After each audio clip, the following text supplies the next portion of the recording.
KBS 1라디오 오늘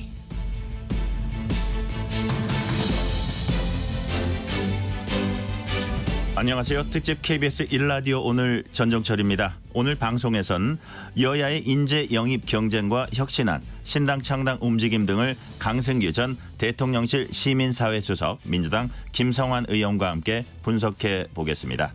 3부에선 미국 고용 증가에 따른 경기 전망 짚어보고 수능 점수를 받아든 수험생들이 입시 전략을 어떻게 짜야 하는지 알아봅니다. 12월 11일 월요일 특집 KBS 1라디오 오늘 출발합니다.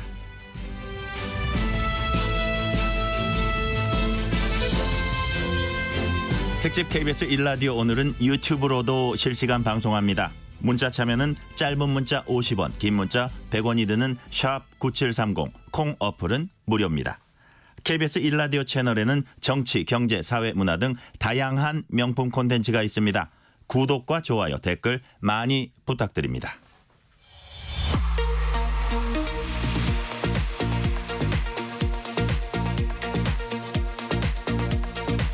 뉴스 브리핑 KBS 보도본부 우정화 기자 나와 있습니다. 어서 오세요. 네, 안녕하세요. 오늘 첫 소식, 국방부가 군인 복지를 위한 종합대책을 내놨습니다.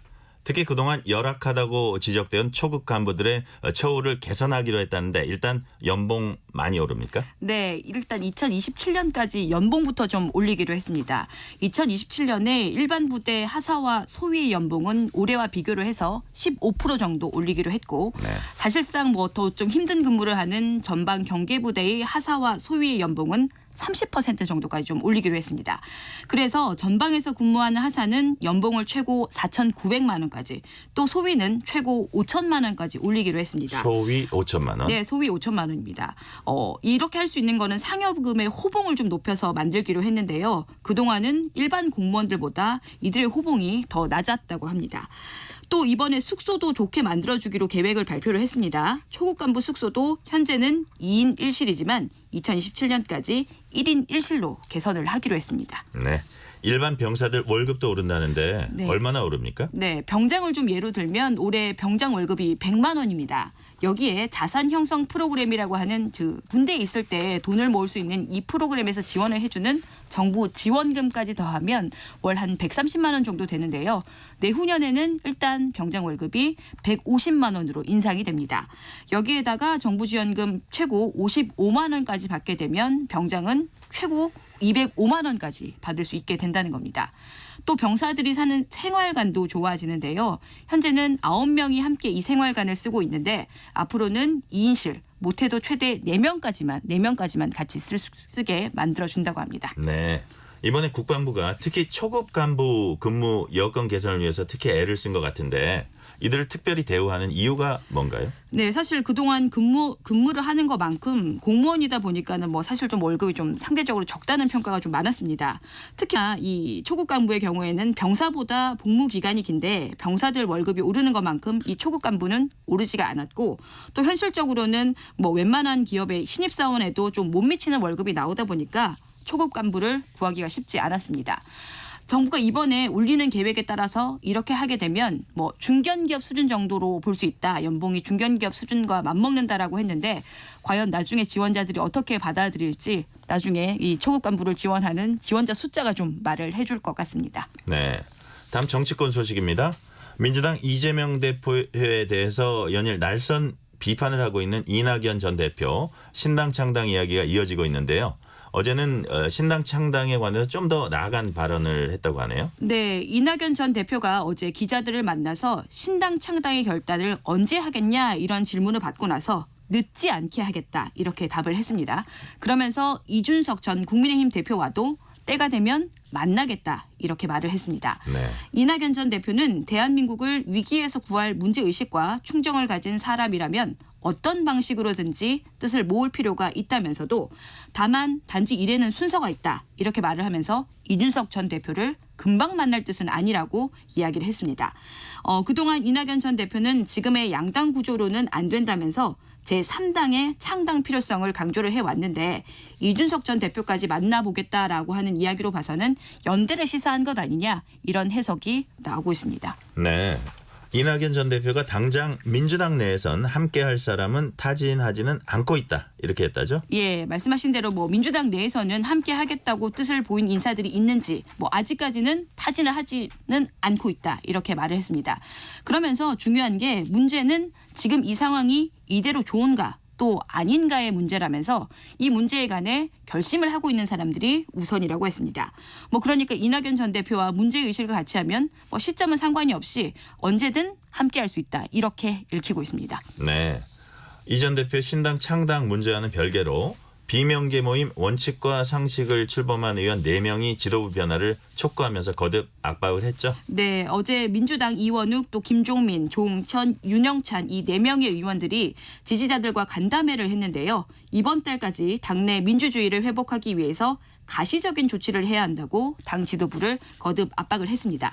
자, 김종민 의원은 12월까지 이번 달까지 민주당의 혁신과 쇄신을 위해서 최선을 다하는 데 힘을 실어달라면서도 그 다음에 우리가 어떤 선택을 하더라도 변함없이 함께 해달라고 지지자들에게 당부를 했습니다. 이어서 이런 우리의 압박이 전달돼서 어떤 변화가 일어날지 좀 기다려보고 안 일어나면 우리의 길을 가면 된다 이렇게 덧붙였습니다. 거듭 지도부를 좀 압박하면서 결단을 좀 내리라고 촉구를 하고 있는 모양새입니다. 그런데 이 비명계 원칙과 상식 의원들이 신당 창당은 선을 좀 긋는 분위기였다고요? 네, 신당 창당에 관해서는 좀 다소 회의적인 반응을 내비쳤습니다. 조홍천 의원은 현실적으로 뭐 민주당이나 또 국민의힘이나 고쳐서 제대로 만드는 게 쉽고 제대로 갈 수 있다면서 그걸 포기하고 다른 길로 가는 거는 굉장히 돌아가는 거다 이렇게 말을 하면서 사실상 신당 창당에 회의적인 반응을 보였습니다. 김종민 의원도 아예 직접적으로 아직 신당 계획은 없다. 민주당이 바뀌면 신당이 되는 것이다 라고 하면서 신당 창당 역시 부정적인 반응이었습니다. 이 자리에서 의원들이 말을 한 대로 이번 달까지 시점을 못 박으면서 지도부를 압박하는 이른바 뭐 벼랑끝 전술을 쓰고 있다. 이 정도로 좀 볼 수 있을 것 같습니다. 국민의힘에서는 총선을 앞두고 지도부 책임론 거듭 제기되고 있다는데 어떤 거죠? 네, 지난주에 뭐 사실상 좀 빈손으로 끝난 국민의힘 혁신위가 끝이 나면서 지도부를 비판하는 목소리가 좀 계속 나오고 있습니다. 앞서서 험지 출마 의사를 밝혔던 삼선의 하태경 의원은 쇄신 대상의 1순위는 김기현 대표라면서 불출마로는 부족하고 사퇴만이 답이라고 강하게 비판을 했습니다. 5선의 서병수 의원도 김 대표 압박에 가세를 좀 했는데요. 서 의원은 강서구청장 보궐선거 패배 때보다 지금이 더 큰 위기라면서 김 대표를 향해서 이제 결단할 때가 됐다 이렇게 날을 세우기도 했습니다. 뭐 이런 비판에 대해서 또 저항이 없는 것도 아닌데요. 도를 넘는 황당한 내부 총질이다 이런 발언도 좀 나오면서 뭐 김기현 대표와 지도부를 옹호하는 분위기도 일으킵니다. 총선 대비를 어떻게 할 것인가를 두고 이 국민의힘 당내에서 갈등이 좀 커지는 분위기인데 뭐 이렇다 할 뭐 당사자들은 이렇다 할 반응은 아직 없는데 좀 어떻게 수습을 할지 지켜봐야 할 문제인 것 같습니다. 그렇군요. 돈봉투 의혹 받고 있는 민주당 송영길 전 대표가 검찰에 소환됐는데 진술 거부권, 묵비권을 행사했죠? 네, 뭐 그동안 사실 송 전 대표가 좀 자신을 좀 소환을 해달라면서 검찰에 직접 찾아가기도 했었죠. 그런데 정작 뭐 검찰에 출석을 해서는 대부분의 검찰 질문에 진술 거부권, 묵비권을 행사를 했습니다. 송 전 대표는 외곽에서 검찰을 좀 비난하면서 판사 앞에서 억울한 점을 소명하겠다라고 밝혔습니다. 돈봉투 의혹을 이 검찰 특수부가 수사한 것 자체가 잘못된 것이라고 하면서 검찰이 뭐 정치적인 기획 수사를 하고 있다 이렇게 거듭 좀 비판을 했습니다. 이렇게 묵비권 행사했으면 앞으로 검찰 수사 어떻게 되는 겁니까? 네, 검찰은 송 전 대표에 대한 추가 소환 없이 곧바로 구속영장을 청구하는 방안을 적극적으로 좀 검토를 하고 있는 것으로 전해집니다. 필요한 조사를 다 진행을 해서 추가 조사를 할 필요성이 크게 없고 이미 공범들이 구속이 된 만큼 형평성까지도 고려를 해야 한다는 겁니다. 검찰은 또 함께 그 돈봉투 의혹을 또 같이 받고 있는 민주당 의원들도 조만간 소환할 방침입니다. 네. 의대 가장 많이 합격시켰다. 이런 입시 학원 광고들 많이 보셨을 텐데요. 이번에 근거 없이 이런 광고를 한 대형 입시 학원들이 적발됐다고 하네요. 네, 그 공정거래위원회에 적발이 됐습니다. 말씀을 하신 대로 뭐 근거 없이 이런 광고를 하면서 수험생들을 모아왔는데 이름만 들어도 아는 학원들이 좀 수두룩했습니다. 모두 9곳이었는데요. 디지털 대성과 메가스터디 교육, 또 SM 교육, 이투스 교육, 하이컨시까지 대형 학원 5곳과 이들에 관련된 출판 업체 4곳입니다. 좀 기간으로 보면 2016년부터 최근까지 모두 19건의 광고에 사실이 아니거나 과장된 내용을 썼습니다. 구체적으로 어떤 광고 문구가 좀 문제가 됐습니까? 네, 자신들이 뭐 메이저 의대 정원에 2명 중 1명, 그러니까 절반을 배출했다고 광고를 한 학원이 있었는데 근거를 대라고 하니까 막상 근거를 못 댔습니다. 또 성적 향상도가 1위라고 광고를 한 학원은 알고 보니까 뭐 객관적인 기준을 가지고 집계를 한 게 아니라 자기들 학원 다니는 수강생 상대로 한 설문조사 결과를 가지고 이렇게 광고를 했었습니다. 이런 경우도 있었는데요. 한 학원은 강사진을 홍보를 하면서 최다 1등급을 배출했다 이렇게 했지만 역시나 이번에도 아무런 근거를 못 댔습니다. 학원에서 파는 이제 교재 지필진들 경력도 부풀려서 광고를 했다는데 구체적으로는 어떤 사례가 있었습니까? 네, 한 입시서 광고에는 수능 출제위원이 다수 참여했다 이런 광고 문구가 있었는데 확인을 해보니까 이 저자들은 모의고사를 출제만 했거나 검토위원이었던 것으로 밝혀졌습니다. 수능 출제위원은 아니었던 거죠. 네. 이렇게 메이저 업체들이 과대 광고했다는 건 좀 놀랍긴 한데요. 네. 그렇다면 이번에 적발된 이 입시 업체들 어떤 조치 받았습니까? 네, 공정위는 이번에 적발된 9개 업체에 18억 원이 넘는 과징금을 물렸습니다. 또 홈페이지에 이런 법 위반 내용들을 구체적으로 알려서 수험생들의 피해가 없도록 좀 조치를 했습니다. 다음 판결 소식입니다. 육아 때문에 새벽 근무를 거부한 워킹맘이 있었는데 회사가 이 사람의 채용을 거부했습니다. 그런데 채용 거부가 부당하다는 판단 나왔죠? 네, 이 대법원 2부에서 판단을 한 내용인데요. 이 원심에서는 고속도로 영업소 관리를 맡고 있는 용역업체가 승소를 했지만 이번 대법원에서 판결이 좀 뒤집어졌습니다. 이 판단을 한 이유가 이렇습니다. 우선 자녀 양육에 대한 부담으로 발생하는 근무상의 어려움을 이 워킹맘 개인이 전적으로 감당해야 한다고 볼 수가 없다는 겁니다. 회사도 이 개인에 대해서 일정 부분 양육을 배려할 의무가 있다라고 했는데요. 그런데 이 회사가 이런 의무를 다하지 않았다는 겁니다. 이 워킹맘이 특히 그동안 공휴일에는 자신이 휴가를 쓰면서 근무를 안 했는데 갑자기 보육시설 지원이 안 되는 공휴일에 출근을 하라고 한 거는 이 워킹맘한테는 큰 문제가 될 수 있지만 뭐 회사 입장에서 봤을 때는 크게 그렇게 출근을 하라고 하는 필요성을 보기가 어렵다고 판시를 했습니다. 네. 아이 키우는 우리 우정아 기자도 이번 판결 유심히 보셨을 텐데요. 네, 그렇습니다. 이런 판단이 나올 수 있었던 건 현행 남녀고용평등법에 근거한 것이다. 이렇게 봐야죠. 네, 현행 그 남녀고용평등법은 사업주가 만 8세 이하 또는 초등학교 2학년 이하의 자녀를 양육하는 근로자의 육아를 지원하기 위해서 업무 시간을 조정하는 등의 탄력적으로 업무 시간을 운영할 수 있도록 해야 한다라고 명시를 하고 있습니다. 그래서 이번 판결도 이 법이 좀 영향을 미쳤고 근거가 된 것으로 보이는데요. 뭐 저도 좀 워킹맘이긴 합니다만 일방적으로 사실 뭐 개인의 요구를 들어달라고 당연히 할 수는 없고 좀 회사와 좀 일정 부분이 사실 조율이 좀 필요한 부분인데 쉽지가 않은 문제입니다. 그러다 보니까 이런 갈등도 생긴 것 같은데 이런 판결이 이 지금 회사와도 지금 혹시나 현재 진행형으로 갈등을 겪는 워킹맘들에게는 또 하나의 또 기준이 될 것도 같습니다. 그렇군요. 다음은 역대급 연봉 계약 소식입니다. 일본 출신 미국 메이저리그 최고의 야구스타 오타니 쇼헤이가 LA 다저스로 전격 이적하기로 했습니다. 프로스포츠 사상 최고의 이적료 과연 얼마일까요? 네, 무려 10년 계약에 7억 달러, 무려 7억 달러입니다. 우리 돈으로 하면 9,200억 원 정도 되는데요. 뭐 말 그대로 사실 가늠이 잘 안 되는 금액입니다. 저 말씀을 하신 대로 스포츠를 통틀어서 프로스포츠 사상 최고 금액입니다. 말씀하신 대로 프로 야구도 아니고 네. 프로 스포츠 사상 최고 금액이라고 하셨는데 네. 다시 다른 각도에서 좀 설명해 주시면 어느 정도인가요, 그게? 네, 우선 뭐 일단 야구를 좀 가깝게 보면 2019년 메이저리그에 뭐 당시 최고가였다고 할 수 있었던 4억 달러 주인공 마이크 트라우트의 기록을 가뿐히 이번에 제쳤습니다. 네. 뭐 다른 스포츠인 좀 축구로 가보면 축구 스타 그 리오넬 메시가 지난 2017년에 스페인 바르셀로나와 맺었던 6억 7,400만 달러, 이번엔 7억 달러니까 이 금액도 가뿐히 넘어섰습니다.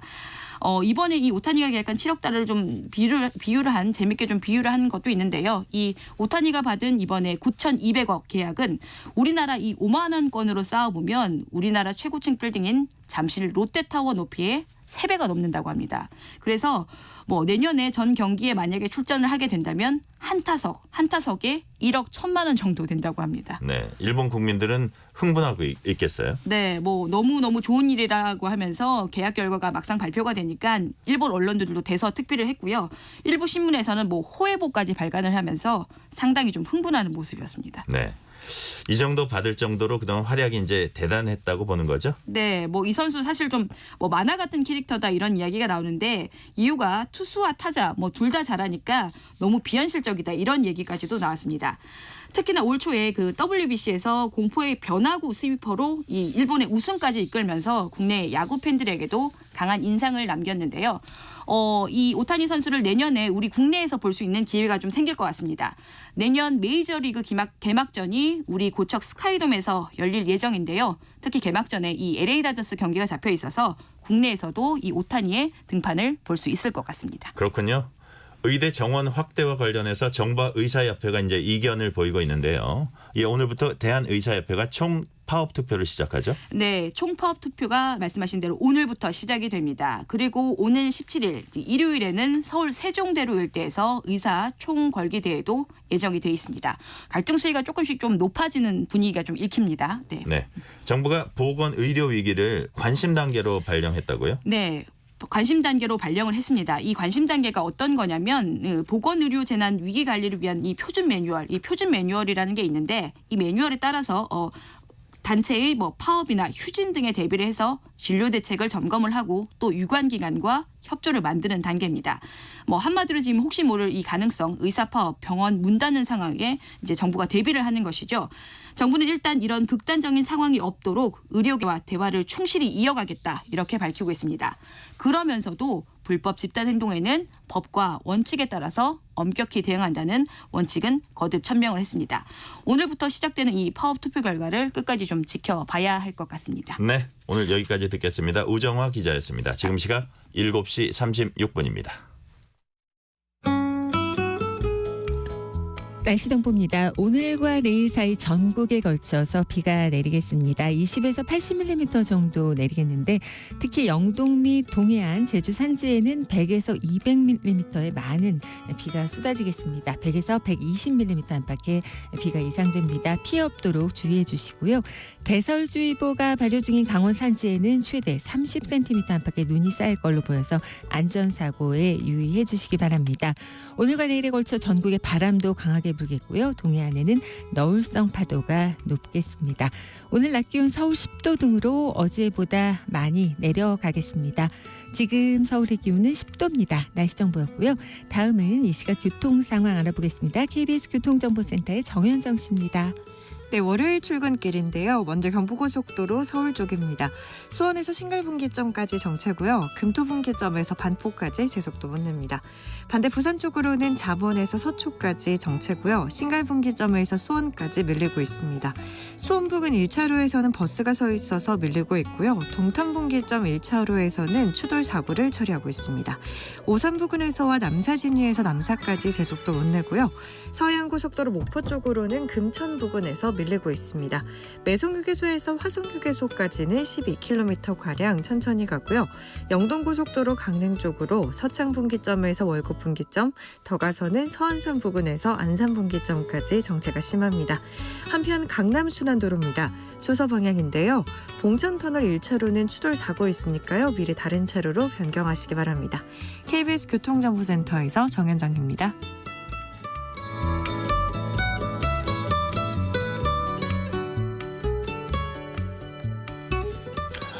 최근 개각에서 교체된 일부 국무위원들과 대통령실 수석들이 총선 준비에 뛰어들었습니다. 강승규 전 대통령실 시민사회수석 전화 연결돼 있습니다. 강 수석님 안녕하세요. 안녕하세요. 강승규입니다. 네, 윤석열 정부 출범 이후에 1년 반 넘게 대통령실 초대 시민사회수석으로 일해 오셨습니다. 윤 대통령은 대국민 소통과 관련해서 어떤 부분 가장 신경 쓰고 계십니까? 현장의 목소리를 중시하고 계십니다. 그동안 대통령께서 여러 번 언급했던 것처럼 책상에서 정책을 만들지 말라. 현장에 나가보면 인생은 다른 모습으로 있다.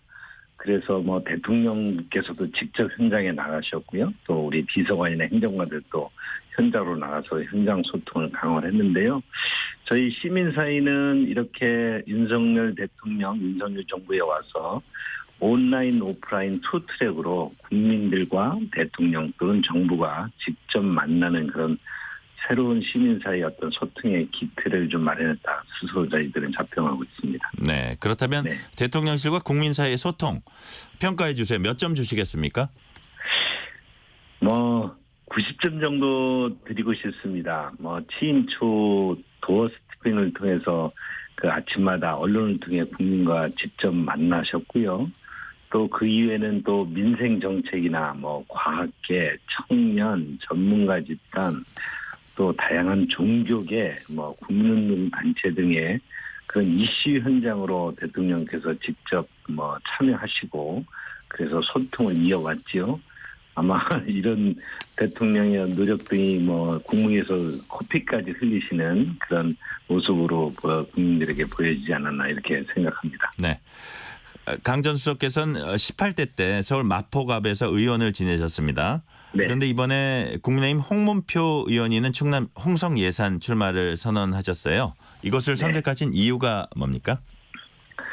뭐 저는 항상 시대 정신에 따라 제 그 정치적 그런 움직임을 해왔다고 자평합니다.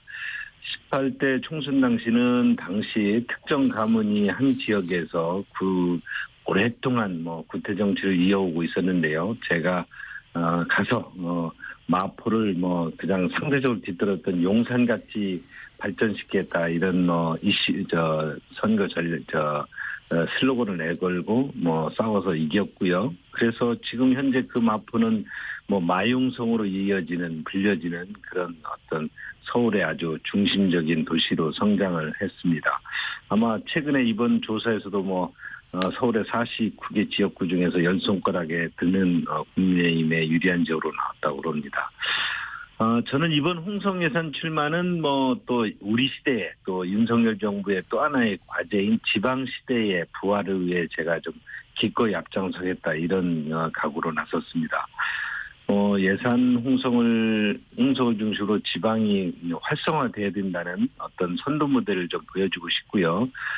지방시대 비전을 실현하기 위해서 그리고 지금 우리가 당면하고 있는 여러 가지 저출산 고령화 문제, 지방 소멸 문제, 청년 불안 문제 이런 문제 등을 지방의 주인이 되어서 지방이 해결하는 그런 지방의 살림꾼을 자처하고자 이렇게 고향으로 출마하게 되었습니다. 네, 이번 주말엔 그 북콘서트 예정돼 있다고 하시는데 지금까지 네. 둘러본 지역 민심 따갑습니까? 어떻습니까?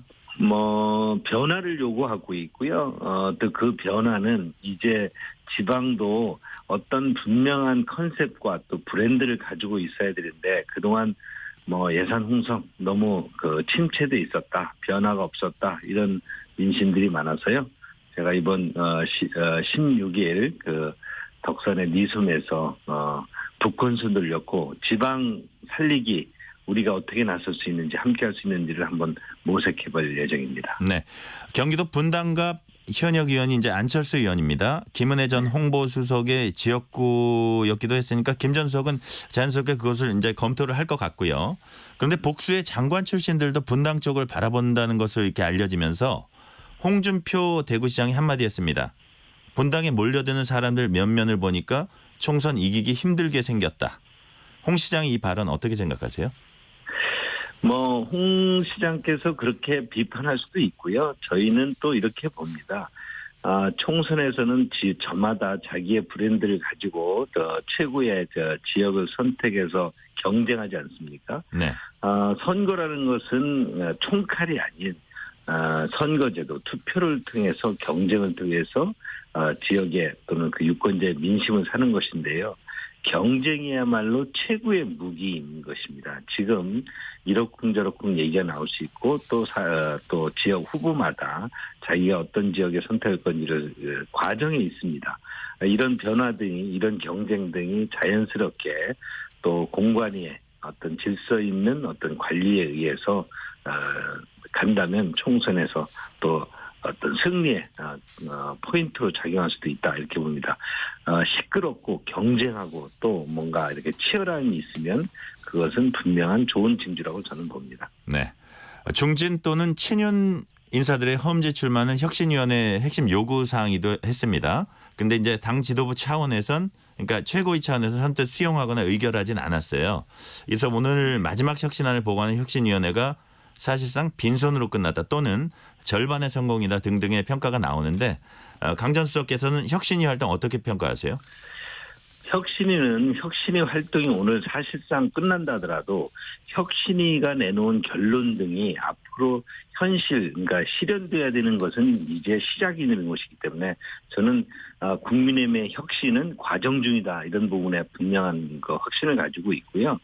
지금 지도체제가 이런 부분에 대해서 어떻게 받아들일지 또 혁신위의 어떤 제안 내용들을 실현할지는 지도부의 어떤 여러 가지 앞으로의 그 리더십에 달려 있는데 저는 지금 김기현 지도체제에게 주어져 있는 지금의 과제는 질서 있는 변화다 이렇게 정의하고 싶습니다.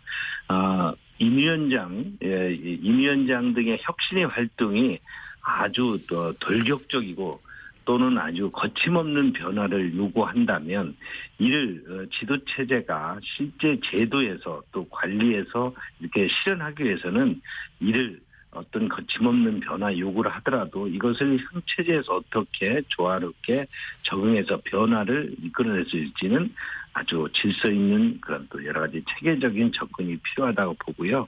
이런 부분에 김기현 대표가 이 부분에 대해서 앞으로 임 위원장 등의 거침없는 변화를 질서 있는 변화로 이끌어내느냐가 혁신위의 어떤 성공 관건이 아닌가 이렇게 생각합니다. 그렇다면 강 전 수석께서는 이제 하태경, 서병수 의원 등이 이제 지도부 책임론을 제기를 했습니다. 그러면서 이제 강서구청장 선거 패배 때보다 지금이 더 큰 위기다 하면서 이제 아니란 인식, 지도부가 아니란 인식을 하고 있다는 취지로 이렇게 얘기하면서 김 대표 사퇴를 촉구했잖아요. 그러니까 그런 것들은 조금 더 과한 어떤 요구다 이렇게 보시는 건가요? 지도부의 여러 가지 상황에 대해서 또 그 의원으로서 비판을 할 수 있다고 봅니다. 그러나 지금은 내년 4월 총선이라는 대전을 지금 당이 준비하고 있지 않습니까? 혁신위도 그렇고 지도체도 그렇고 이런 대전을 준비 중에 있습니다. 책임에 지금 당장 조그만 전투에서 어찌 됐다고 해서 책임을 지기보다는 이기는 전략을 큰 그림을 그려야 될 거고요. 결국 우리는 그동안 여러 역대 선거에서 보면 전투에서 이기고 전쟁에서 지는 선거들이 많지 않았습니까? 그런 경우는 정말 무의미했지요. 결국 전투에서 조금 우리가 어떤 우여곡절을 겪고 경험을 쌓다 하더라도 큰 전쟁에서 결론에서 이기는 그런 대전을 준비를 해야 된다 보고 제가 지금 저도 수도권에서 10여 년 넘게 정치를 해왔습니다만 낮은 자세가 중요합니다. 국민들의 또 수도권 주민들의 아주 여러 가지 의견을 잘대로 경청해서 정말 우리 당이 무엇을 해야 되는지 또 앞으로 어떤 비전으로 국민들에게 소통해야 되는지를 지금 더 점검하고 그리고 또 그것을 다듬고 그래서 국민들과 진정성 있게 소통해가는 것이 중요하다라고 생각합니다. 제가 안 그래도 이제 수도권 여론 말씀드리려고 그랬는데요. 국민의힘이 내년 총선 판세를 자체 분석했는데 서울 49개 지역구 중에 강남 가불병, 서초 가불, 송파울 등 6곳만 우세하다 이런 그 자체 결과가 나왔다고 하네요. 물론 총선기획단이 최악의 상황을 가정한 거라고 이제 설명은 했지만 이게 그 21대 총선 사실 그 참패한 21대 총선이 8석보다도 적은 수치거든요. 실제로 서울 지역 상황 여당 쪽이 이렇게 안 좋다고 보세요? 의기의식을 갖는 것은 저는 중요하다고 봅니다. 서울 민심은 변화무쌍하기도 하고 굉장히 민감하지 않습니까? 이슈에 대해서 민감한 것이 서울 민심이라고 볼 때 우리는 지금 그동안 윤석열 정부가 1년 7개월 동안 다양한 악조건 속에서도 윤석열 정부가 국민이 주어진 정권 교체의 의미를 우리가 잊지 않고 끊임없이 그 목표를 향해서 나가야 된다는 그런 각오를 가져왔습니다. 지금도 똑같습니다. 국민들이 왜 정권 교체를 해줬고 정권 교체의 의미가 뭔데 지금 이 여소야대 상황에서 국민들이 주어진 그 미션을 어떤 힘에 의해서 어떤 방해에 의해서 대해서 어떤 장애에서 제대로 지금 안 되고 있는지 또 그래서 이것을 그래도 끝내 달성하기 위해서는 국민들이 정권 교체에 준 의미를 실현시키기 위해서 무엇을 해야 되는지를 국민께서 특히 또 수도권 주민들은 더 아주 명확히 잘 이해하시라고 생각합니다. 이런 면에서 저희는 지금 어떤 여론의 여러 가지 동향에 일희일비하기보다는 큰 그림으로 국민들에게 또 진정성 있게 다가가는 모습이 정말 중요하다고 생각합니다. 네. 여당 쪽에 불리한 지표가 또 있어요. 한국갤럽은 지난 5일에서 7일 사이 조사한 결과 현 정부를 견제하기 위해 야당 후보가 많이 당선돼야 한다 응답 51%, 여당 후보 많이 당선돼야 한다 응답 35%, 16%포인트 이제 차이가 났습니다. 자세한 내용 중앙선거 여론조사심의 참조하시면 되는데요. 여당 측이 위기의식을 지금보다 훨씬 더 많이 가져야 하는 거 아니냐 이런 지적이 당내에서도 나옵니다. 어떻게 보세요? 같은 위기의식을 저도 가지고 있고요. 그에 대해서 또 저희들이 지도체제가 또 앞으로 구성될 공간이라든지 또 우리가 여러 가지 정부와 여당과의 어떤 여러 가지 협력 과정에서 또 정책을 통해서 이런 부분들의 의기의식을 가지고 충분히 반영해서 국민이 무엇을 원하는지 그래서 왜 국민들이 어떤 채찍을 주시는지를 명확히 따져보고 그에 대해서 거침없이 저희들도 앞으로 나가야 된다고 생각합니다. 민주당에서는 이른바 이해찬발 장밋빛 총선 전망이 나왔습니다. 이해찬 상임고문은 민주당이 단독 과반 넘기냐 아니면 지난 총선처럼 180석을 먹냐 이게 관건이라고 말했습니다. 이 분석 어떻게 보세요? 그런 얘기들 하시죠. 이나 땡이다. 이해찬 나오면 땡큐다. 더욱이 특히 또는 요즘에는 이재명 대표 리스크에 이어서 또 이해찬 대표까지 이렇게 나서준다면 더블 이나땡이다. 이렇게 또 희화하기도 합니다. 그렇습니다. 저희는 선거는 국민의 무서움을 아는 것이 선거라고 저는 생각합니다. 이해찬 대표 지난 2018년은 전당대회에서도 20년 집권을 얘기하지 않았습니까? 또 2018년에는 민주당 9월 민주당 출신 대통령이 10명은 더 나와야 한다. 또 50년 집권도를 또 주장한 바 있습니다. 그럴까요? 그렇게 지금 국민들께서 이해찬 대표 그런 무모한 그런 예측 또는 무모한 프레임 정치 지금도 국민들이 그에 대해서 주목하고 있을까요? 예전에 기성 언론은 쓰레기 하차장이다. 쓰레기 신문 보지도 말라. 그런 부분에 대해서 국민들이 결국 언론은 쓰레기라고 해서 지금 보지 않고 있나요? 그렇지 않지 않습니까? 국민께서 잘 판단해 주시라 저는 믿습니다. 네. 조사 방법은 무선 전화 조사원 인터뷰 방식으로 이루어졌다는 말씀 드립니다. 마지막 질문입니다. 한국갤럽이 지난 5일에서 7일 사이 장내 정치 지도자 선호도를 물어봤더니 이재명 대표 19%, 한동훈 장관 16%로 나타났습니다. 자세한 내용 중앙선거 여론조사 심의 홈페이지 참조하시면 되는데요. 두 사람 차이 처음으로 오차 범위 내로 들어왔다고 합니다. 시간상 짧게 왜 이럴까요? 우리 한동훈 장관의 당당한 리더십을 국민들이 좋아하는 것 같습니다.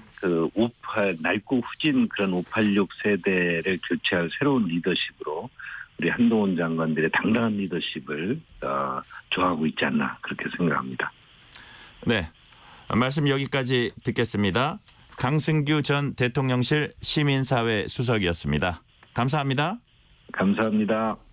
1부 순서는 여기서 마치고 2부에선 민주당 김성환 의원과 인재영입과 신당 창당을 포함한 민주당의 당면 현안 살펴보겠습니다.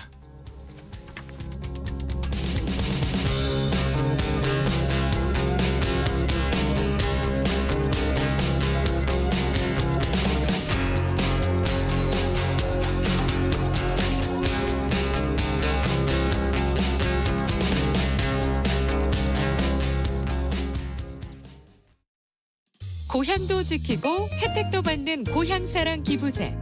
자신의 주소지를 제외한 지방자치단체에 기부를 하면 여러 가지 혜택을 받습니다. 10만 원 기부 시 전액을 세액공제로 돌려드리고 3만 원 상당의 지역 특산품도 드리는데요. 여러분이 보내주시는 고향사랑 기부금은 지역을 살리는 데 큰 도움이 됩니다.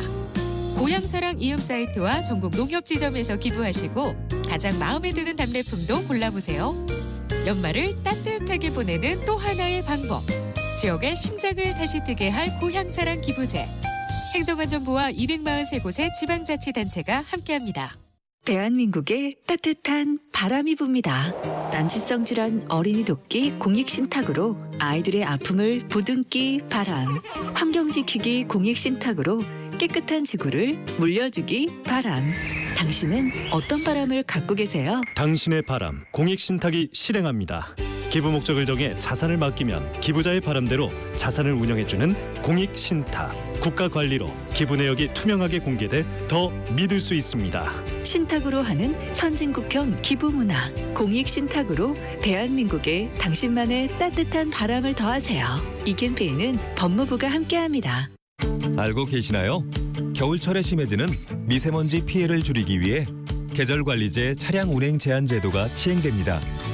매년 12월부터 이듬해 3월까지 수도권과 부산, 대구, 광주, 대전, 울산, 세종에 진입하여 운행하는 배출가스 5등급 차량의 운행이 제한되며 저공해 조치 차량은 자유롭게 운행할 수 있습니다.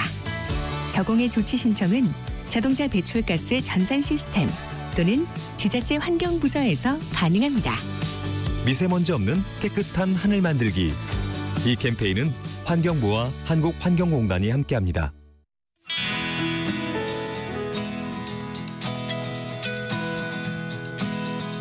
(2023) KBS 1라디오 연중기획 낮은 목소리, 당신의 목소리를 들려주세요.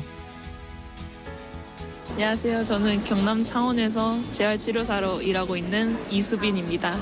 교정 운동치료로 들어가고 있어요. 재활치료는 저는 수기로 손으로 사람 몸을 만지고 뼈를 만지고 그다음에 교정 운동이 들어가는 재활이라고 생각하시면 될 것 같아요. 교통사고 후유증으로도 오시는 분들도 있어요. 아픈 거를 많이 이야기를 하시죠. 다 아파. 목도 아프고 허리도 아프고 어깨, 팔, 손 다 아파요. 처음 오시는 분들이 다 아파서 들어오는데 나중에는 아픈 거 기억 못할 만큼 편하게 나갈 때 제일 보람을 느껴요. 어떻게 보면은 사람의 몸이 정답이 없고 아픈 거 똑같은 질병이라도 아픈 느낌이나 아픈 통증의 강도가 다 다르다 보니까 그런 걸 하나하나 다 맞춰줘야 되긴 하지만 정답이 없는 거에 좀 힘든 것 같아요. 그럴 때마다 더 제가 공부를 하든지 뭐 하나하나 경험을 통해서 쌓아가고 있는 것 같아요, 지금은. 뭐 수술을 안 하려고 하시는 분들이니까 이분 덕분에 수술 안 하고 넘겼다 이런 거면 좋을 것 같아요. 뭐 이제 괜찮아지면은 이제 안 오시는 거죠. 안 보는 게 제일 좋죠. 치료해 주시는 선생님들이 다 열심히 노력하고 있으니까 잘 따라오시면은 좋게 치료하고 건강해지실 겁니다. 오늘 하루도 묵묵히 살아가는 당신의 이야기를 들어봅니다. KBS 1라디오 연중기획 낮은 목소리였습니다.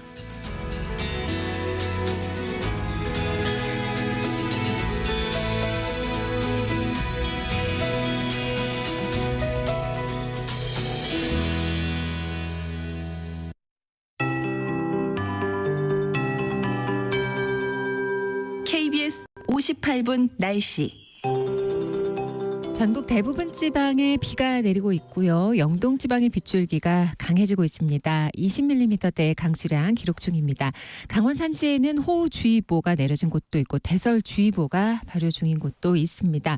이 강원 북부 산지에는 최대 30cm 이상의 눈이 내일까지 쌓이겠고요. 강원 남부 산지에도 3에서 8cm의 눈이 예상돼서 안전사고에 유의하시기 바랍니다. 오늘과 내일에 걸쳐 전국적으로 20에서 80mm 정도의 비가 내리겠습니다.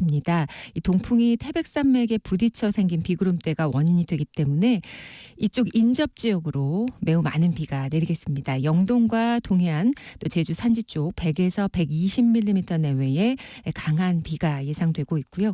대기 불안정으로 남쪽에는 천둥, 번개, 돌풍이 동반될 수 있겠습니다. 비 피해 없도록 주의하시기 바랍니다.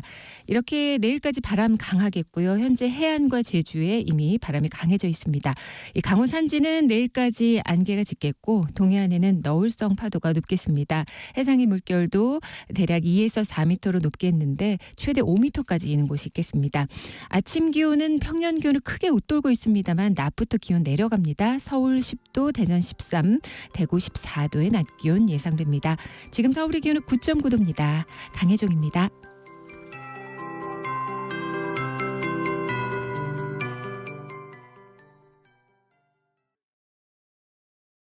정성을 다하는 국민의 방송 KBS가 8시를 알려드립니다.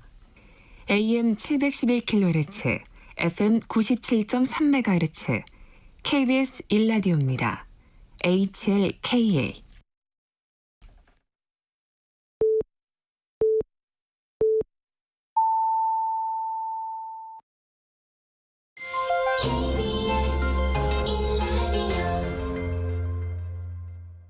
전종철 기자가 진행하는 특집 KBS 1라디오 오늘. 내년 총선을 앞두고 여야 모두 인재 확보에 적극 나서고 있습니다. 민주당 인재위원회 간사를 맡고 있는 김성환 의원에게 인재 영입을 포함한 민주당 현안 여쭤보겠습니다. 의원님 어서 오세요. 네, 안녕하세요. 김성환입니다. 오늘 민주당이 1호 인재를 발표하죠? 네, 그렇습니다. 영입 인재 1호로 환경단체 출신 박지혜 변호사를 낙점한 것으로 이제 전해졌는데요. 네. 1호 인재로 박지혜 변호사 내세운 의미 무엇입니까? 요즘 인류사의 가장 절박한 문제가 기후위기 대응 아니겠습니까? 네. 그것 때문에 세계가 다 기후위기 대응에 대한 여러 가지 정책들을 펴죠. 미국은 IRA법 그리고 유럽은 탄소국경 제도를 통해서 기후위기 대응도 하고 자국의 기후 관련한 산업을 키우죠. 그러니까 풍력, 태양광, 전기차, 배터리 이런 산업도 키우고 거기서 새로운 일자리를 만들지 않습니까? 그러니까 기후가 곧 경제라는 측면에서 기후위기 대응 전문가분을 모셨습니다. 프렌 1.5라고 하는 단체 대표셨는데요. 이 분야에서 아주 열심히 일하시는 분입니다. 그렇군요. 민주당의 인재 영입 키워드가 미래와 민생 회복이라고 하셨는데 그렇다면 인재 영입 전략 구체적으로 좀 설명을 해 주세요. 아무래도 이제 인재 영입을 통해서 민주당이 어떤 정책을 또 새롭게 해나가려고 하는지를 인물을 통해서 보여주는 거 아니겠습니까? 이제 그런 점에서 민주당의 이제 새로운 비전을 새로운 인물 또 그가 살아왔던 정책과 과정을 통해서 보여주고 또 그런 분들이 이제 총선의 전면에 나가서 우리 당을 대표해서 또 선발될 수 있도록 그런 일련의 과정이라고 봐주시면 되겠습니다. 근데 이제 굳이 미래, 민생 회복 요 키워드를 이제 말씀하셨거든요. 아무래도 이제 이게 앞으로 나간다 뭐 그런 뜻으로 해석을 해도 되겠습니까? 그렇죠. 아무래도 지금 인류 사회의 제일 절박한 문제가 기후 위기 대응이랄지 또 불평등 해소랄지 또 대한민국에서는 이제 평화 또 국가 불균형 해소 또 저출생 위기 극복 이런 과제들이 있지 않습니까? 네. 그게 대한민국이 극복해 나가야 될 미래이자 숙제이고 그 과정이 다 민생이 담겨 있으니까요. 그렇군요. 그렇다면 국민들이 좀 깜짝 놀랄 만한 감동할 만한 카드가 이제 준비되어 있는지 궁금하고요. 그 향후 인재 명단에 대한 예고 마치 영화 예고편처럼 예고를 조금 해주신다면 어떤 말씀하시겠습니까? 네, 깜짝 놀랄 인재를 여기서 다 발표하면 이제 정작 발표할 때는 재미가 없을 테니까요. 그때그때 맞게 예고편을 말씀드리는 걸로 하고 오늘은 충분히 다 말씀 못하는 것을 이해해 주시면 좋겠습니다. 예, 오늘은 한 그 정도만 말씀하신다 이거죠? 네. 전체적인 컨셉만. 네. 또 일부 언론 보도를 보니까 행정안전부 경찰국 설립에 반대한 류사명 전 총경 또 해병대 최상병 사건 수사 뒤에 보직 해임된 박정훈 대령 검찰 개혁을 요구한 임은정 부장검사 등도 영입 검토 중이다 이런 일부 언론이 보도를 했거든요. 이분들 영입합니까? 다 후보군에 있는 분들이신데요. 확정돼 있는 분들은 없습니다. 아 그렇습니까? 네. 후보군인 거는 맞다. 그렇지만 지금 이 단계에서 확정돼 있지는 않다. 네. 그렇군요. 아울러 인재를 영입하는 방식에서 좀 특이한 점 혹은 새로운 점이 있으면 알려주세요. 예를 들어서 국민 추천 방식이라든지 방식의 새로운 점이 혹시 있습니까? 네, 저희 당이 이번에 인재를 국민 추천제 방식으로 하니까 국민의힘도 이제 그렇게 따라 하셨던데요. 제가 확인해 보니까 오늘까지 총 이제 추천 건수로만 9,500건이 좀 넘었고요. 그러니까 이제 중복해서 추천한 분들이 있지 않겠습니까? 이제 그런 분들 빼고 나면 순수 인원수로만 1,650명 정도가 이제 인재 국민 추천을 통해서 추천이 됐습니다. 1,600. 예, 그러니까 그분들 한 사람 한 사람이 다 여러 가지 이유에서 인재라고 추천이 된 건데요. 예. 저희가 이제 그분들 이제 분류하고 최소한의 검증하고 이것만 해도 상당한 뭐랄까 공력을 지금 들이고 있는 중입니다. 보통 작업이 아니군요. 그렇습니다. 오, 그러니까 전체로 따지면 전체 건수 그냥 중복되는 거 따지지 않고 다 따지면 9,500인데 네. 어쨌든 그런 것도 어떤 특정한 분에 대해서 여러분들이 또 추천하는 분들이 있을 거 아닙니까? 그러니까 네. 1,600건 그것도 무지하게 1,600명. 많은데요. 1,600명. 예. 그죠? 무지하게 많군요. 네.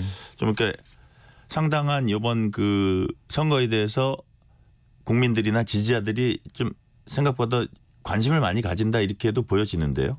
그렇습니다. 아무래도 뭐 국회의원이 그냥 도매금으로 욕도 먹습니다만 실제로 입법권을 통해서 국가의 제도를 바꾸는 굉장히 주요한 헌법기관 아닙니까? 이제 그런 면에서 많은 분들이 이 각각의 분야에서 관심을 많이 갖고 있고 자천타천하고 있는 중입니다. 그렇군요.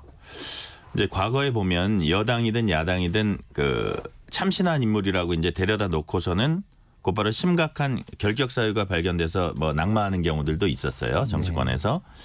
그래서 이제 악재가 되지 않도록 이제 검증하실 땐 신경도 쓰이실 거예요. 어떤 부분 가장 신경 쓰고 계세요?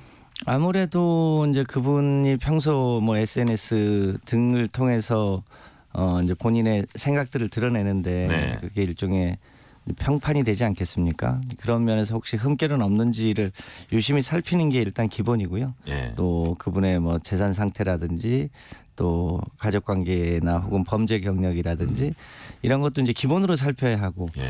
또 그분이 국회의원이 됐을 때 실제 의정 활동 능력은 얼마나 충분히 가지고 계실지 예, 예. 이런 걸 다 살펴야 되니까 생각보다 쉽지 않은 작업이긴 합니다. 그게 이제 보통 작업이 아니겠어요. 네. 그러니까 일단 뭐 영입 인재다 하고 났더니 나중에 이제 말씀하신 범죄 경력이 있을 수도 있고 아니면 그 민주당과 아주 맞지 않는 어떤 생각을 갖고 있을 수도 있거든요. 그럼 당내에서도 비판이 나올 수 네. 있고 그런 것들을 미리 검증해서 그 대비를 하신다 이런 말씀이시죠. 그렇습니다. 네. 또 이런 지적도 있습니다. 이것도 뭐 여나 야나 마찬가지 해당되는 일일 거예요. 이벤트성 영입에 자칫 몰두하다 보면은 이제 중장기적으로 당을 이끌 인재 육성엔 조금 더 소홀해질 수 있다. 따라서 이제 외향보다 내실에 이제 치중해야 하고 아울러서 내부 인재 발탁도 병행돼야 한다 이런 지적도 있거든요. 어떻게 보세요? 이게 그렇게 하고 계세요? 그래서 저희 당의 명칭은 인재영입위원회가 아니고요. 인재위원회입니다. 그러니까 외부의 영입과 내부의 발탁을 함께 해야 된다는 취지로 위원회 자체가 영입위원회가 아닙니다. 그러니까 명칭을 할 때부터 내부를 염두에 두신 건가요? 그렇습니다. 왜냐하면 기존에 이미 훌륭한 인재라고 해서 영입이 되어 있는 분들이 꽤 있거든요. 그런데 한 번 영입되신 분들은 이제 영입 대상에서 제외돼 버리면 오히려 당을 위해서 헌신한 분들이 기회를 갖지 못하는 일이 생길 수 있습니다. 그래서 그러네요. 예, 영입과 발탁을 같이 한다는 취지로 저희 당의 명칭이 인재위원회입니다. 그래서 이번에도 내부에서 기입 활동하신 분들 중에도 훌륭한 분들이 국회에 진출할 수 있는 통로를 열어놓고 지금 준비하고 있습니다. 그렇죠. 예, 그게 공평하다는 생각이 그렇습니다. 드네요. 네. 지난 금요일에 국민의힘이 1차 영입 인재 발표했습니다. 범죄심리학자 이수정 교수도 있었지만 유명 육아도서 저자 하정훈 소아청소년과 원장, 탈북공학도 박충건 씨 등 5명이 포함이 됐습니다. 상대당이지만 어떻게 평가를 하세요? 이수정 교수님 같은 경우는 이미 국민의힘에서 활동을 오랫동안 하셨던 분이라 그런 분이야말로 이제 영입 대상이라고 하긴 좀 어렵겠죠. 상대당을 저희가 평가할 일은 아니고 국민의힘은 국민의힘대로 좋은 인재를 많이 모시면 좋을 일이고 또 저희는 저희대로 하면 되는 일 아닌가 싶습니다. 그렇군요. 그 국민의힘에서는 이른바 험지 출마 혁신안 놓고 당내 논란이 있었고요. 뭐 민주당에서도 그런 지금 혁신안이라든지 총선 뭐 룰이라든지 이런 거 이제 나오고 있어요. 얼마 전에 당원 당규 이제 개정도 중앙위에서 의결됐고 그랬습니다. 근데 이번에 이제 그 영입 인물과 관련해서 민주당에서 총선 승리를 위해서 영입 인물들을 어떻게 활용하는 게 좋다고 보세요. 예컨대 그냥 이분들은 대부분 이제 전문가나 새로운 인물이니까 전투 지역보다는 비례대표 위주로 갈 것인지 아니면 이분들 중에서도 당의 일종의 간판으로서 뭐 아까 제가 말씀드린 험지로 이제 내보낼 수도 있는 것인지 그런 생각을 좀 하고 계세요? 이제 아직 선거 제도가 어떻게 될지 아직 안 정해져 있지 않습니까? 네. 이제 그런 면에서 비례대표 국회의원 수를 저희 당에서 몇 명 정도를 낼 수 있을지가 아직 미정입니다. 그래서 여러 가지 이제 경우의 수가 있을 텐데 우선은 이제 대체로 인재를 영입하거나 발탁하는 경우에는 전략 공천하는 경우가 많은데 그 전략 공천 지역도 이제 저희는 현역 국회의원들이 꽤 있는 편이니까요. 이제 현역이 불출마하는 지역이라든지 또 분구가 되는 지역이라든지 지역에 이제 책임자가 있긴 한데 현저하게 경쟁력이 약하다든지 이런 곳이 이제 전략 공천 대상 지역이 되거든요. 이제 그런 지역에 이제 일종의 적임자가 있으면 영입하신 분들 중에 전략 공천 염두에 두는 분들이 여럿 있을 수 있습니다. 그리고 아마 이런 것도 있을 거예요. 어떤 영입하신 분이 당 입장에서 보면 정말 상징성이 커서 그분의 존재만으로 상당히 선거에 어떤 그 이렇게 끌고 가는데 유리하다고 생각되면 그분을 이제 가장 당선이 확실한 지역에 일단 살려두는 그런 그 뭐 정무적 판단도 당에서는 할 수 있다고 당연히 봅니다. 그렇죠. 네. 그 전략 공천이라는 게 그래서 이제 마치 지금은 뭐 혁신 이런 차원에서는 전략 공천이라는 게 무조건 이제 부정적으로만 비춰지는 경향도 있는데 사실 선거 치르다 보면 그렇진 않잖아요. 전략 공천을 문제 삼는 경우는 그동안 많지 않았습니다. 가급적이면 경선하는 게 좋은데 경선하는 분들은 대체로 최소한 6개월 전 1년 전부터 그 해당 지역에 가서 인사도 하고 권리당원도 모집하고 이렇게 해야 되는데 일종의 인재 영입을 통해서 들어오신 분들은 그런 준비를 하기 어렵잖아요. 이제 그런 면에서 당원 단규에 전체 선거구의 20% 이내 범위 내에서 전략 공천을 할 수 있도록 당원 단규가 그것을 일정하게 허용하고 있습니다. 그래서 그런 데는 제도적인 문제는 없는 것 같습니다. 그렇죠. 그 이제 신당 창당설 요 문제 좀 짚어볼게요. 그 신당 창당설에 불을 지폈던 이낙연 전 대표 질문을 받고서는 신당 결단 늦지 않겠다. 이제 오리의 비유를 했어요. 오리가 이렇게 물에 떠다니면은 그 발 밑에 그 수면 밑에서는 그 발이 막 바쁘게 움직이잖아요. 많은 일들이 벌어지고 있다. 그렇기 때문에 누군가는 준비해야 한다 이렇게 말을 했어요. 좀 약간 어떻게 보면 진전되는 그런 그 워딩 같기도 하다는 생각도 드는데 이낙연 전 대표 신당 창당 임박했다고 보세요? 이낙연 전 대표라고 하잖아요. 네. 민주당의 당대표를 지내신 분입니다. 문재인 정부 때는 총리까지 하셨고 우리 당의 유력한 대권 후보셨습니다. 저는 엄중 낙연이신데 민주당에 도움되지 않는 그런 행동을 하실 거라고 생각하지는 않습니다. 다만 이제 민주당 내에 본인을 지지하는 분들이 있기 때문에 아마 그분들을 조금 더 대변해 보기 위해서 하시는 거 아닌가 싶습니다.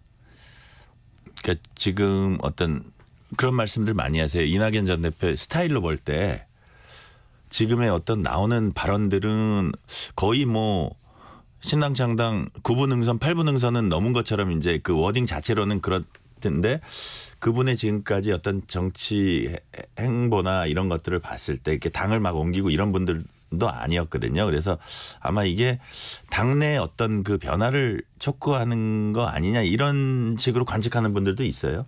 그러니까요. 저도 이제 들은 얘기입니다만 이낙연 전 대표가 윤석열 정부를 공격하면 뉴스가 안 되고 당내에 이렇게 무슨 신당이라든지 이재명 대표를 비판하면 뉴스가 되니까 자꾸 이제 그런 쪽으로만 포커스가 되어 있는 측면이 없지 않은데. 그러니까 언론이 이제 그렇게 그렇습니다. 조명을 한다는 뜻이시죠? 그렇습니다. 예. 저는 이낙연 전 민주당 대표가 민주당이 가야 될 민주당원들 다수가 뜻하는 바와 다른 쪽의 선택을 하시지 않으리라고 믿습니다. 네. 그 이준석 전 국민의힘 대표에 대해서는 그 전에 이제 이준석 전 대표가 뭐 이낙연 전 대표를 만날 의향이 있다는 그 식의 얘기를 했거든요. 거기에 대한 이제 화답이긴 한데 우리 정치에 매우 드문 인재로 장점도 있다. 뭐 지금 당장은 아니지만 때가 되면 만나게 될 것이다. 그래서 말만 보면 마치 무슨 그 양당의 전직 대표 둘이 연대를 할 수 있는 것처럼 그렇게 들리기도 하거든요. 어떻게 보세요? 지금 총선을 앞두고 그 시기마다 주요한 이제 시대 정신이 있는 거 아닙니까? 지금으로 보면 윤석열 정부가 아주 심하게 표현하면 군사 독재보다 더한 검사 독재를 하고 있고 심지어 방송통신위원장까지도 검사를 임명하고 있는 이런 이 소위 검사의 나라에 대해서 국민들이 총선을 통해서 심판하자 이런 게 가장 중심적인 키워드인데요. 그러니까 이낙연 대표도 검사의 나라 심판에 그 민주당이 그 중심에 있는데 그 대열에 함께 할 것인지가 가장 중요한 문제고 그런 면에서 이준석 대표도 뭐 반유는 안 한다 뭐 이렇게 하면서 어정쩡하게 제3지대를 추진하는 것 같은데 무엇을 목표로 하는지를 좀 명확하게 하는 과정에서 뭐 다양한 합종 연행이 있을 수 있다고는 보여집니다만 더 중요한 키워드는 우리 국민들이 이 검사의 나라 대통령이 한 명인지 두 명인지 헷갈리는 그런 나라를 빨리 좀 조기에 종료하고 좀 이 선진국의 품격에 맞게 살아보자 이런 우리 국민의 여론이 이번 총선의 주요한 판단의 기준이 될 건데요. 이제 그런 면에서 각 당이 최선을 다해야겠죠. 그 비명계 원칙과 상식 토론회가 주말에 또 있었습니다. 이번 12월에 당 지도 결단 촉구하면서도 일단 신당 창당 여부에는 선을 긋고 있는데 이제 이분들이 당내 변화를 이제 모색하고 있어요. 이분들도 뭐 탈당할 가능성 얼마나 된다고 보세요?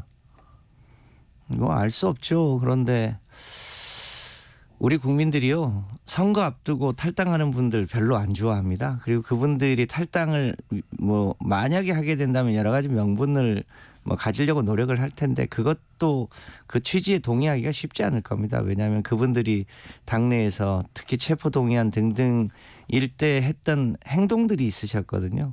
참 비원칙적인 행동들을 하셨는데 이름을 원칙과 상식이라고 해서 참 본인들이 그간 활동해왔던 것과 맞지 않는 이름을 갖고 계시다 이런 느낌은 가지고 있습니다. 내년 총선에서 현역 의원 페널티 강화하고 총선이 전당대회에선 권리당원 권한 늘리기로 하는 이제 당원 당규 개정이 최근 중앙위에서 있었잖아요. 이제 어떻게 보면 강성 지지층과 결별해달라 요구가 비명계 의원들 입장에서는 묵살됐다 이렇게 이제 주장을 하고 있습니다. 이 항변 어떻게 보세요?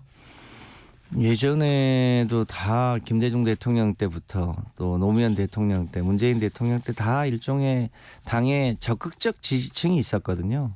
그 적극적 지지층을 그때그때 이제 부르는 표현이 달랐는데 네.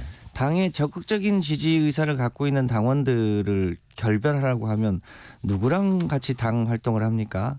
지지의 정도가 차이가 있을 수 있습니다만 당의 중심은 당원이죠. 그런 당원들의 뜻을 잘 대변하는 게 정치죠.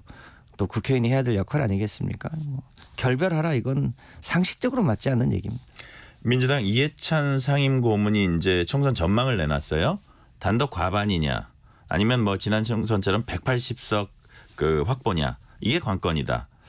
이 분석 어떻게 보세요? 그러니까 이런 낙관론을 얘기하는 게 과연 당에 그 도움이 되냐 이런 그 관측도 있어요.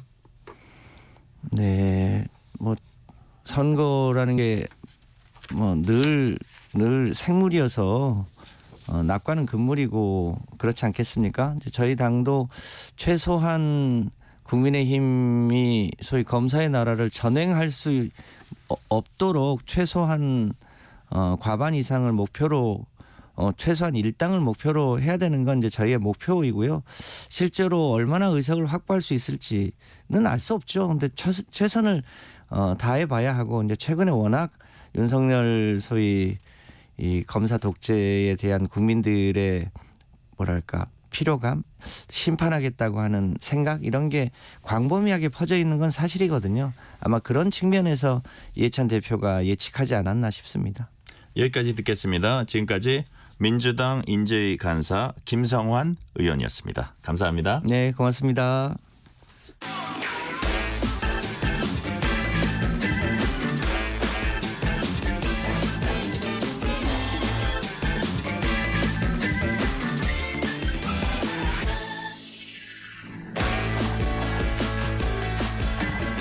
경향신문 박순봉 기자와 함께 직장폭력, 학교폭력 문제 다뤄봅니다. 박 기자 안녕하세요. 네, 안녕하세요. 회사에서 일하다가 폭행당하는 사람 많다는 조사 결과 나왔습니다. 아직도 이런 일이 있다는 게 충격적이에요. 네, 저도 수치를 듣고 굉장히 놀랐는데 이 직장갑질 119라는 시민단체가 조사한 내용이에요. 조사가 크게 두 가지인데요. 일단 첫 번째는 이 단체가 지난 1월부터 11월까지 그러니까 올해죠. 올해 11개월 동안 제보를 총 516건을 받았거든요. 근데 이 중에서 12.5% 65건이 물리적인 폭행을 당한 사례였다라는 거예요. 그러니까 이 제보는 익명이 아니고 신원을 직접 이 단체가 확인해서 이제 확인된 제보만 얘기를 하는 겁니다. 그리고 또 하나의 조사는 이 직장갑질 119가 여론조사 전문기관 엠브레인 퍼블릭에 의뢰해서 조사를 한 건데 지난 9월 달에 조사를 했어요. 그러니까 직장에서 폭행 폭언이 있었느냐 이런 여론조사였고요. 1000명 대상으로 조사를 했는데 15.3%가 폭행하고 폭언을 경험했다. 그러니까 1000명 조사했으니까 153명이 되겠죠. 이게 직군 따라 좀 다를까 싶어서 그 직군별로도 차이를 봤는데 비슷하더라고요. 그러니까 사무직에서도 14.8%가 있었고 생산직에선 17.2%, 서비스직에선 15.2%였는데 이 생산직이 조금 높긴 한데 그렇다고 해서 뭐 사무직이 크게 적고 이런 것도 아니더라고요. 15% 내외 상당히 높군요. 네. 어떤 식으로 폭행당한 건지 구체적 사례가 있나요? 네, 이제 사례가 제보를 통해서 들어와 있는데 이 금융사에서 일하는 A 씨 같은 경우에는 술자리 후 상무를 집까지 모시고 가고 있었는데 갑자기 뭐가 화가 났는지 욕을 하면서 우산으로 여러 차례 때리고 우산을 집어던지기까지 했다. 이런 사례가 있는데 이제 폭행하는 거는 뭐 당연히 불법인데 이 앞부분에 이게 술자리 후에 상무를 집까지 모셔다 드리는 부분 뭐 이것도 조금 저는 좀 의아하긴 하더라고요. 그리고 두 번째 사례는 더 충격적인데 식당 직원 B 씨입니다. 식당 직원이 사장이 알려주지도 않은 부분을 마음에 들지 않게 했다고 하면서 발로 정강이를 차고 휴대전화로 피가 날 때까지 머리를 때렸다. 가슴을 때려서 갈비뼈에 금이 갔던 적도 있다. 이제 이렇게 제보를 했습니다. 뭐 거의 중범죄에 가깝군요. 그렇죠. 이 정도면 거의 뭐 중범죄고요. 그리고 이 제보자 같은 경우에는 사장이 이제 꼬셔가지고 진단서를 상해로 끊지 않고 그러니까 스스로 넘어진 걸로 그렇게 처리를 했다라는 거예요. 네. 이제 지금은 또 변경이 안 되는 그런 상황이다. 이런 제보도 같이 했습니다. 그리고 세 번째 사례는 영업직인데 월 매출을 못 맞추면 지점장이 무슨 정신으로 사느냐 이렇게 사람들 앞에서 폭언을 했고 그다음에 자기 말고 다른 사람들 몇몇은 뺨을 맞고 목이 졸리는 그런 폭행을 당했다. 이런 제보도 있었습니다. 그렇군요. 폭행이라 하면 어떤 이제 우리가 접촉이 있다고 흔히 생각을 하잖아요. 네. 근데 이제 실제로 때리지 않아도 폭행으로 인정되는 경우 그런 네. 경우도 있죠. 그러니까 이런 건 좀 알아두시면 좋을 것 같은데 이제 때릴 것처럼 손이나 주먹을 휘두른다거나 아니면 이제 드라마에도 종종 나오는 것 같은데 컵 같은 거, 유리컵 같은 걸로 사람을 직접 맞추지는 않지만 뭐 벽에 던진다거나 이런 것들이 있잖아요. 중대한 위협이죠. 네, 그리고 뭐 침을 뱉는다거나 이건 이제 직접 뱉는다거나 이런 행동들은 폭행으로 인정이 될 수가 있다라는 거예요. 그러니까 즉 요약하면은 직접 때리지 않아도 피해자가 위협을 느끼면은 이건 폭행이 될 수 있다라는 겁니다. 이 단체 설명으로는 이게 모두가 인정되는 건 아닌데 법원이 점차 신체의 손상 여부랑 상관없이 그러니까 직접 때렸느냐 그거 상관없이 이런 위협적인 행동들도 폭행으로 점차 인정하는 그런 추세라고 합니다. 그렇군요. 직장에서 폭행당하면 어떻게 대응해야 합니까? 일단은 증거 잘 확보하는 게 당연히 중요한데요. 이 폭행을 당하면은 병원 가서 진단서 떼고 이런 거는 좀 이제는 대부분 좀 잘 아실 것 같아요. 이건 잘 알려져 있는 것 같습니다. 이건 당연히 해야 되는 그런 대응이고요. 이제 아까 말씀드린 대로 실제 접촉이 없더라도 그런 위협하는 행동도 폭행이 될 수 있다라고 말씀을 드렸잖아요. 그러니까 그런 상황에 대한 대응도 증거도 좀 필요합니다. 그러니까 예를 들어서 뭐 CCTV를 확보한다든가 아니면 CCTV가 없다라고 하면은 진술 같은 거 이런 것들도 좀 확보하는 게 필요합니다. 그리고 이제 보통은 이런 폭행을 당했다라고 하면은 경찰에 신고하는 거를 생각을 하시잖아요. 근데 노동청에도 동시에 신고하면 훨씬 더 도움을 많이 잘 받을 수 있다라 그래요. 직장에서 벌어져서 그런가요? 네, 왜냐면은 이제 말씀하신 그거랑 연결이 돼 있는데 이제 일반 형법상의 폭행보다 직장에서의 폭행이 더 무거운 형을 처벌받도록 그렇게 돼 있습니다. 그러니까 형법상으로는 그냥 폭행죄는 2년 이하의 징역, 500만 원 이하의 벌금을 이제 부과하도록 그렇게 돼 있거든요. 그런데 만약에 직장에서 폭행이 이뤄졌다. 이러면 그냥 일반 폭행죄가 아니라 근로기준법을 적용을 할 수가 있어요. 근로기준법상에 보면은 직장 내 괴롭힘, 이제 요거 안 되도록 돼 있고요. 그다음에 폭행의 금지 이거 안 되도록 돼 있는데 이 두 가지에 적용을 할 수 있다라는 거예요.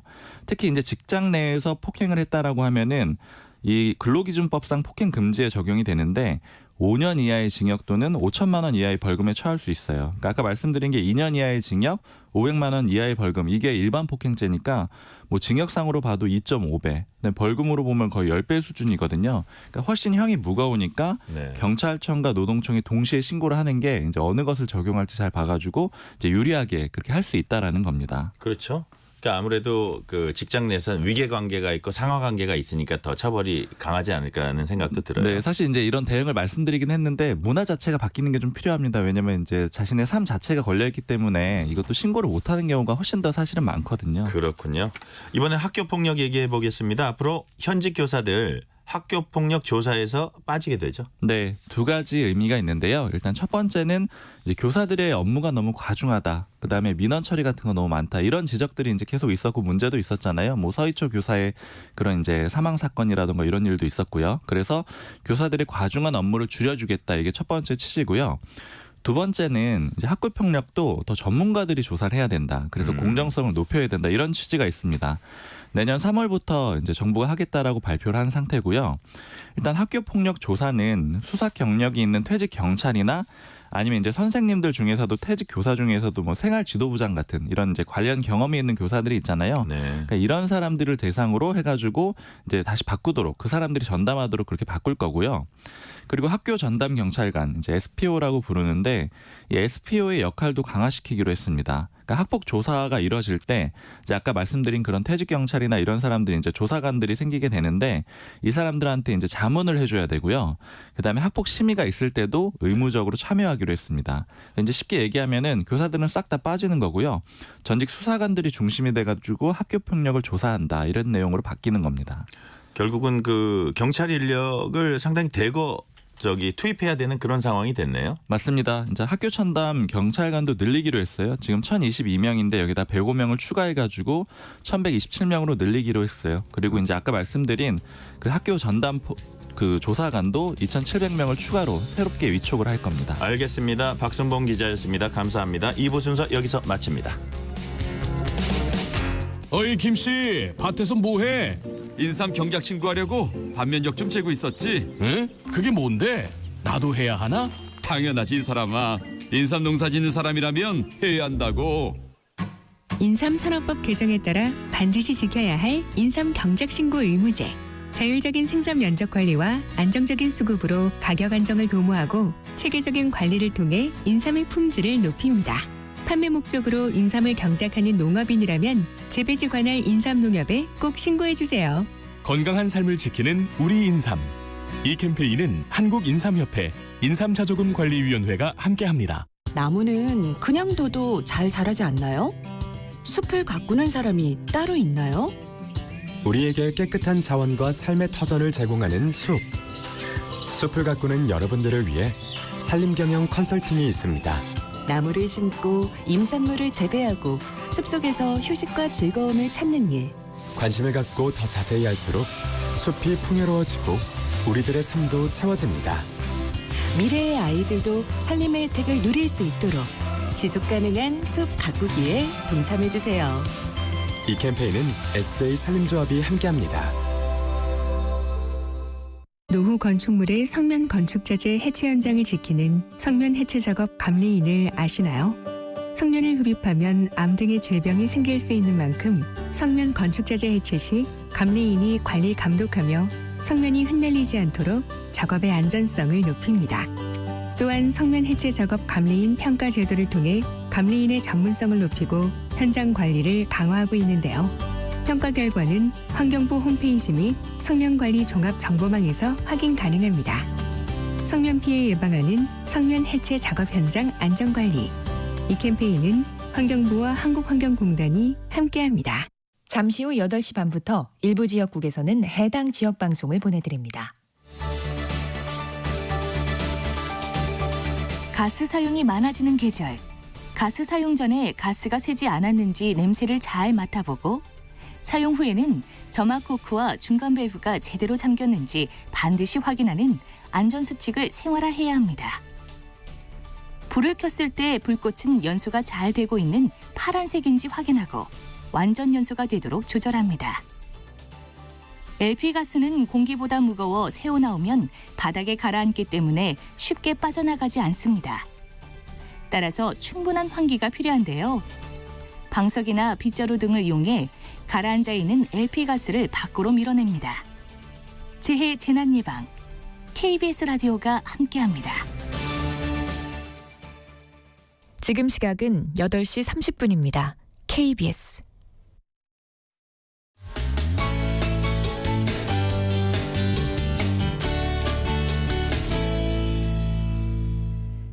전종철 기자가 진행하는 특집 KBS 일라디오 오늘.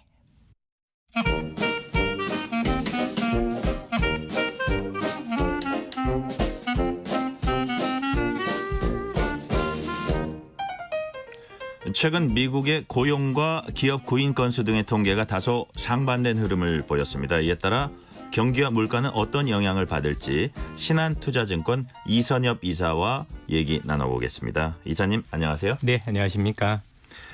지난주 미 노동부가 11월 고용이 19만 9천 명 늘었다고 밝혔습니다. 10월보다 5만 명 가까이 늘었는데 반면에 10월 민간기업 구인 건수는 2021년 3월 이후에 가장 낮은 870만 건을 기록을 했습니다.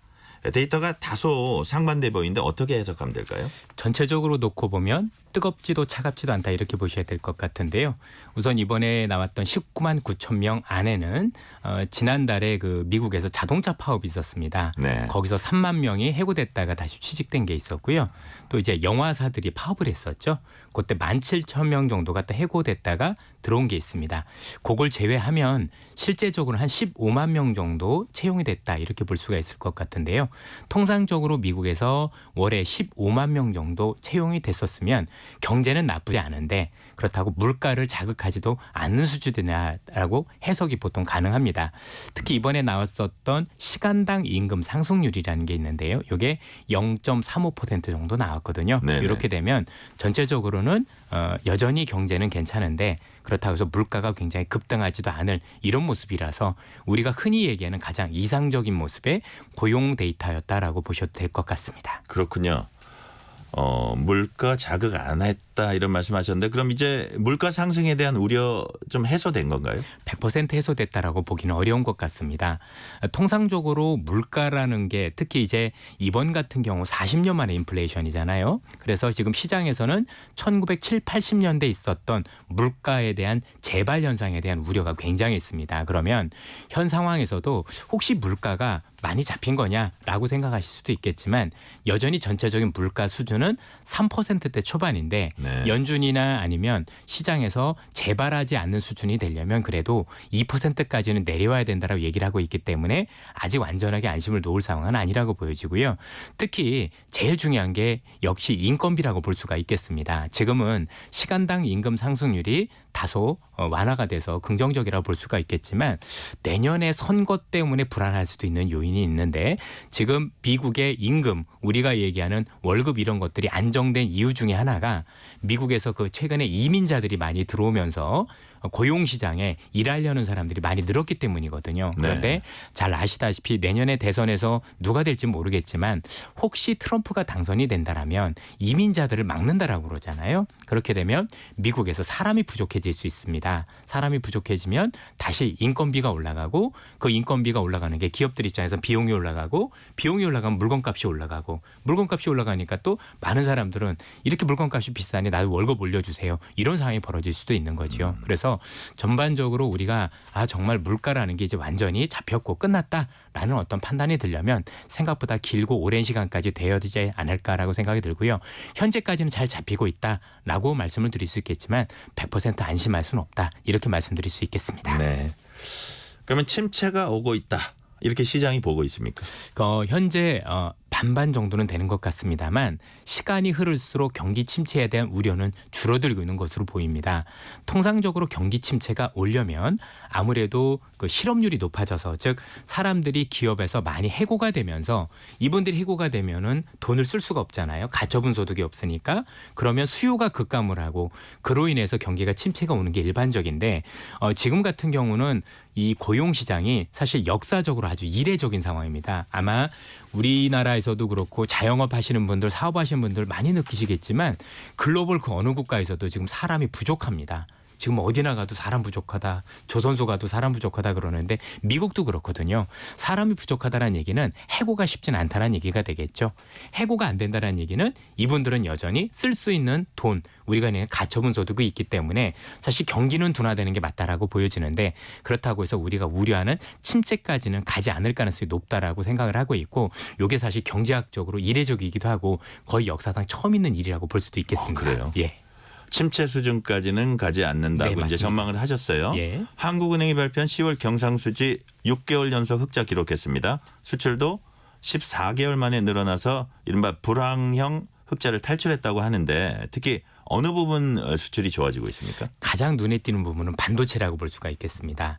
어떻게 보면 그동안 반도체가 공급 과잉에 시달리면서 또 대중 수출이 굉장히 줄어들면서 굉장히 어려웠다라고 볼 수가 있었을 것 같은데요. 아시겠지만 지난해부터 있었던 감산 효과가 본격적으로 드러나고 있다라고 볼 수도 있을 것 같고 최근엔 또 AI라고 불리는 인공지능이 활성화되면서 사실 그렇게 되면 더 많은 반도체가 필요하거든요. 그래서 이번에는 다른 부분보다도 무엇보다 반도체 수출이 굉장히 크게 증가한 게 가장 수출이 좋아졌던 원인이라고 볼 수 있을 것 같고 이런 반도체 수출은 단순히 반도체 수출로 끝나지 않고 또 향후에 휴대폰, 스마트폰이라고 불리는 거죠. 이런 것과 관련해서도 추가적인 상승 가능성이 높기 때문에 우리 수출 여건은 아직까지는 미약하나마 점진적으로 반등 가능성이 높다라고 봐야 될 것 같습니다. 그렇군요. 이렇게 수출이 늘어나면 앞으로 금리엔 어떻게 영향을 미치게 되나요? 전체적으로 수출이 늘어난다라고 했었을 때 금리와 관련해서 말씀을 드리면 아무래도 경제가 좋아진다라는 대단한 건 아니지만 현재보다는 더 좋아진다고 볼 수가 있지 않습니까? 이렇게 된다면 지금 우리 시장에서 또는 미국 시장에서 지금 많이 기대하고 있는 것은 혹시 내년에 금리를 많이 인하할 수도 있지 않을까라는 기대가 있는데 이 기대가 일부 줄어든다고 볼 수가 있겠죠. 예를 들어서 미국에서 내년에 금리를 한 4번이나 5번 정도 인하할 거라고 예상을 했다라면 우리나라도 마찬가지겠지만 사실 그거보다 한 절반 정도밖에 못하게 되는 이런 걸로 연결이 될 수 있다는 점에서 사실 양날의 칼인 거라고 볼 수가 있을 것 같습니다. 그렇군요. 높은 금리와 연관해서 우리 경제에 가장 우려가 되는 부분 중에 하나가 아무래도 PF, 프로젝트 파이낸싱 부실 문제 꼽을 수 있을 것 같습니다. 금융당국도 최근에 각 금융기관 PF 총괄 임원들을 만나서 대응 방안 논의했다고 하더라고요. 이 PF 문제 앞으로 어떻게 될 것으로 보세요? 사실상 우리 경제에서 가장 큰 그 우려라고 볼 수가 있을 것 같고요. 궁극적으로 시간이 지나면서 어떤 식으로든 우리 경제에 부담이 될 수밖에 없다라고 판단하고 있습니다. 왜 그렇죠? 지금 생각보다 골마 터진 게 굉장히 크다라고 볼 수 있을 것 같고요. 다소 좀 아쉬운 게 있다라면 처음에 부동산 PF 문제가 불거졌었을 때 살려야 될 PF와 그렇지 않은 PF를 갈라서 구조조정을 하면서 사실상 왔어야 되는데 모든 것들을 지금 다 틀어막아서 지금 다 들고 와 있는 상황이거든요. 그러다 보니까 더 많이 골마 터질 수 있다라고 판단을 하고 있고 궁극적으로 놓고 보면 우리가 시간이 지날수록 이 골마 터진 부분에 대한 어떤 구조조정 또는 수술을 간행을 해야 되지 않겠습니까? 이렇게 보면 그 수술을 할 때 이 골마 터진 부분을 아무래도 많은 문제에 대해서 해결을 할 때 우리 경제는 그만큼 부담을 안을 수밖에 없다라고 생각을 하고 있고 이게 처음에 구조조정을 안 한 대가는 일정 부분 있다라고 생각을 하는데 그거는 원래 한 10%만 수술하면 됐다라면 사실 계속 이걸 가지고 왔기 때문에 그거보다 조금 더 많은 부분을 수술할 수 있다는 부담이 아마 하반기에 갈수록 우리 경제의 부담으로 다가올 수도 있다라고 판단하고 있습니다. 그렇군요. 우리 주변 나라들 경제 상황 짚어볼게요. 글로벌 신용평가기관 무디스가 홍콩, 마카오, 중국 국영은행들의 신용 등급을 하향했습니다. 그 배경이 뭘까요? 기본적으로 지금 놓고 보면 이제 전망을 하향했다는 얘기는 결국 중국이죠. 중국 정부의 부채가 크게 늘어날 우려를 우선적으로 반영했다고 볼 수가 있을 것 같은데요. 이것도 양날의 칼인 것 같습니다. 무슨 말씀이냐면 왜 중국 정부의 부채가 커지지 이렇게 돌아보면 궁극적으로 그 무디스의 발표문을 보면 지금 중국에서 지방정부의 부채가 너무 심각하거든요. 거기다가 중국의 공기업도 너무 부채가 많다라고 얘기를 하고 있습니다. 이런 점들을 결국 중앙정부가 빚을 내서 갚아주기 때문에 중앙정부의 빚이 늘어난다라고 볼 수가 있을 것 같습니다. 여기서 우리가 볼 수 있는 부분은 뭐냐면 그렇게 되면 우리 입장에서 놓고 보면 그동안 우리가 많이 걱정을 했었던 중국의 지방정부 문제는 사실상 중앙정부가 도와주기 때문에 큰 문제가 없을 수가 있겠습니다. 다만 이로 인해서 중국 정부가 안아야 될 부채 부담이 크니 향후에 중국 성장에 발목을 잡을 수 있다는 점이 우리한테는 굉장히 큰 아쉬움으로 남을 수 있다라고 보여지는데요. 이제 중국이 빚이 많다라는 얘기는 결국 이 빚을 갚기 위해서 할 수 있는 게 무엇이냐인데 사실 어느 국가나 그렇지만 허리띠를 졸라매서 빚을 갚을 수는 없습니다. 궁극적으로 성장 즉 더 많은 돈을 벌어서 빚을 갚아야 되는데 우리가 판단했을 때 도대체 어떤 분야를 가지고 더 많은 돈을 벌 것인지 거기에 대해서 우리가 조금 더 관심을 가질 필요가 있지 않을까 이렇게 말씀드릴 수 있겠습니다. 네, 중국 소비자 물가 상승률 2달 연속 마이너스를 기록했습니다. 코로나19 한창이던 2020년 11월 이후에 최저치라고 하거든요. 이런 중국의 상황, 우리 경제에 어떤 영향을 미치게 될까요? 우선 이제 물가가 안 좋다라는 얘기는 흔히 얘기해서 인플레가 아닌 디플레이션이라고 얘기를 하고 경기가 침체가 올 때 나오는 현상이라고 볼 수가 있을 것 같은데요. 지금 2달 연속 하락한 데에 대해서는 물론 중국 경제가 굉장히 안 좋은 점도 반영한 부분이 있겠지만 중국에서는 돼지고기 가격이 굉장히 중요합니다. 그런데 최근에 돼지고기 가격이 30% 이상 하락을 하면서 물가를 끌어내린 영향도 있기 때문에 너무 물가가 많이 내려갔다라고 해서 이걸 고지고대로 경기 침체가 이 정도일 것이다라고 판단하는 것은 사실 조금 더 지켜봐야 되지 않을까 이렇게 생각을 하고 있고요.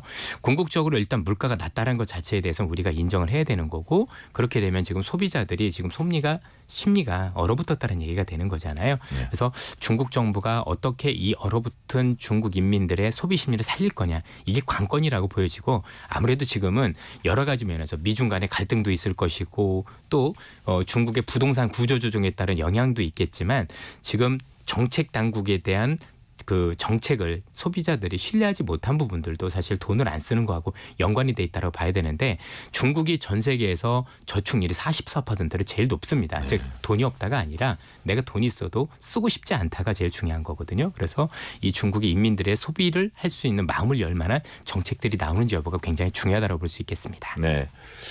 그 엔화 환율이 지난주에 좀 많이 올랐어요. 앞으로 어떻게 될 것으로 보세요? 지금 엔화에 대해서 판단하기가 사실 어떻게 보면 제일 어렵다라고도 볼 수가 있을 것 같은데 엔화가 지난 30년 동안 어떻게 보면 추세적으로 약세를 기록했었기 때문에 30년 만에 과연 반전이 가능하냐. 쉽게 얘기하면 이제 일본이란 나라가 드디어 디플레를 탈출하고 인플레이션 즉 정상적인 어떤 국가로 돌아올 수 있느냐 경제적으로 요 여부가 되게 중요하다라고 보여지는데요. 우선적으로 엔화와 관련해서는 추가적인 약세를 제한하는 것은 역시 미국이 최근에 금리 인상보다는 금리를 내릴 수 있을 가능성이 높아지기 때문에 일단 엔화의 약세는 어느 정도 마무리된 것 같은데 엔화가 추세적으로 강세로 전환하기 위해서는 이번에 춘투라고 불리는 내년에 3, 4월 달에 임금 인상이 있습니다. 요 임금 인상이 물가보다 높아야 되거든요. 그래서 현재 일본 중앙은행의 우에다 총리 이 얘기를 굉장히 크게 하고 있습니다.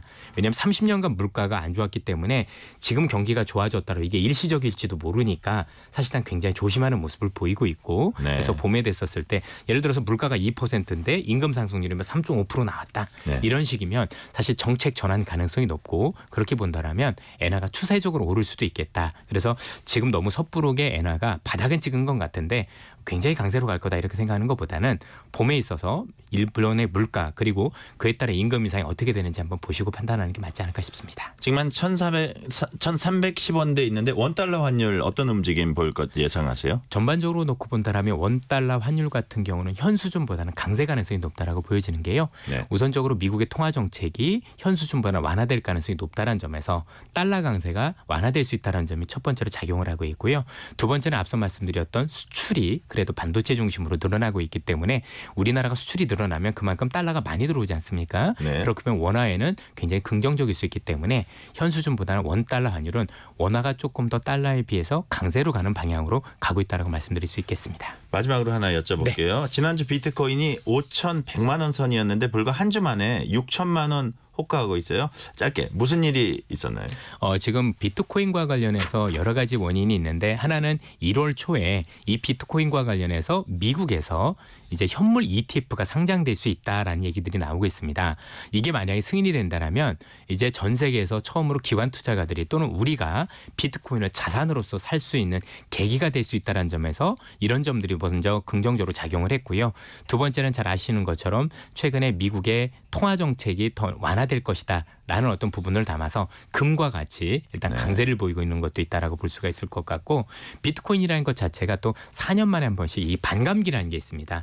비트코인이 2,100만 개로 더 이상 체결할 수 없게끔 돼 있거든요. 주기가 있군요. 예, 주기가 있습니다. 그래서 그 4년마다 가치를 또 좋게 부여하는 부분도 있는데 이런 점들도 긍정적으로 작용을 했습니다. 여기까지 듣겠습니다. 신한투자증권 이선엽 이사였습니다. 감사합니다. 예, 고맙습니다. 지금 시각 8시 44분입니다. 네, 오늘은 전국에 비가 내리겠습니다. 서울에는 약한 비가 내리고 있는데요. 바람도 강하게 불겠으니까요. 출근길에 우산 꼭 챙겨서 나오셔야겠고요. 아침 교통량 늘면서 돌발 구간 계속해서 발생하고 있습니다. 경부고속도로 서울 방향은 수원 부근 5차로에서는 승용차 관련 사고 있어서 처리하고 있고요. 수원에서 신갈분기점까지 밀리고 있습니다. 금토분기점에서 반포까지는 10km가량 천천히 가고요. 반대 부산 쪽으로는 수원 부근 5차로에 추돌 사고 있어서 처리하고 있습니다. 경인고속도로 서울 쪽입니다. 서인천에서 부평까지와 부천에서 신월까지 천천히 가고요. 서해안고속도로 서울 방향은 서울요금소에서 조남분기점까지 밀리고 있습니다. 영동고속도로 강릉 쪽으로 서창분기점에서 월곶분기점, 반월터널에서 정체가 심하고요. 동선에서 신갈분기점까지 막힙니다. 강남순환도로는 수서 쪽인데요. 봉천터널 1차로에 추돌 사고 처리는 됐지만 여파로 밀리고 있습니다. KBS 교통정보센터에서 정현정입니다.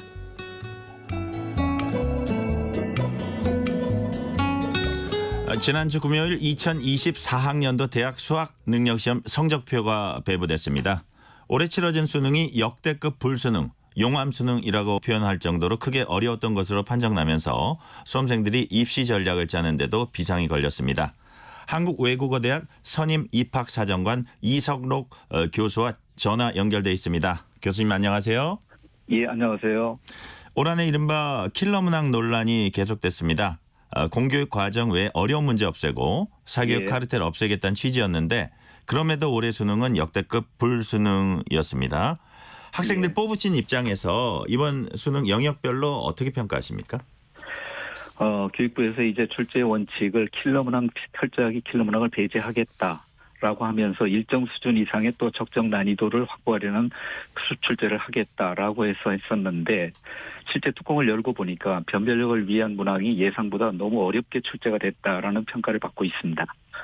예전에는 한 과목 정도가 어렵게 출제돼서 불수능이라고 했었는데 이번에 채점을 해보니까 국어, 수학, 영어 세 과목에서 모두 다 역대급으로 어렵게 출제된 수능이었다라고 평가할 수 있겠습니다. 교수님께서는 그러니까 킬러 문항 출제됐다 이렇게 보십니까? 킬러 문항이라는 용어를 어떻게 정의하느냐에 따라서 논란이 생길 수밖에 없습니다.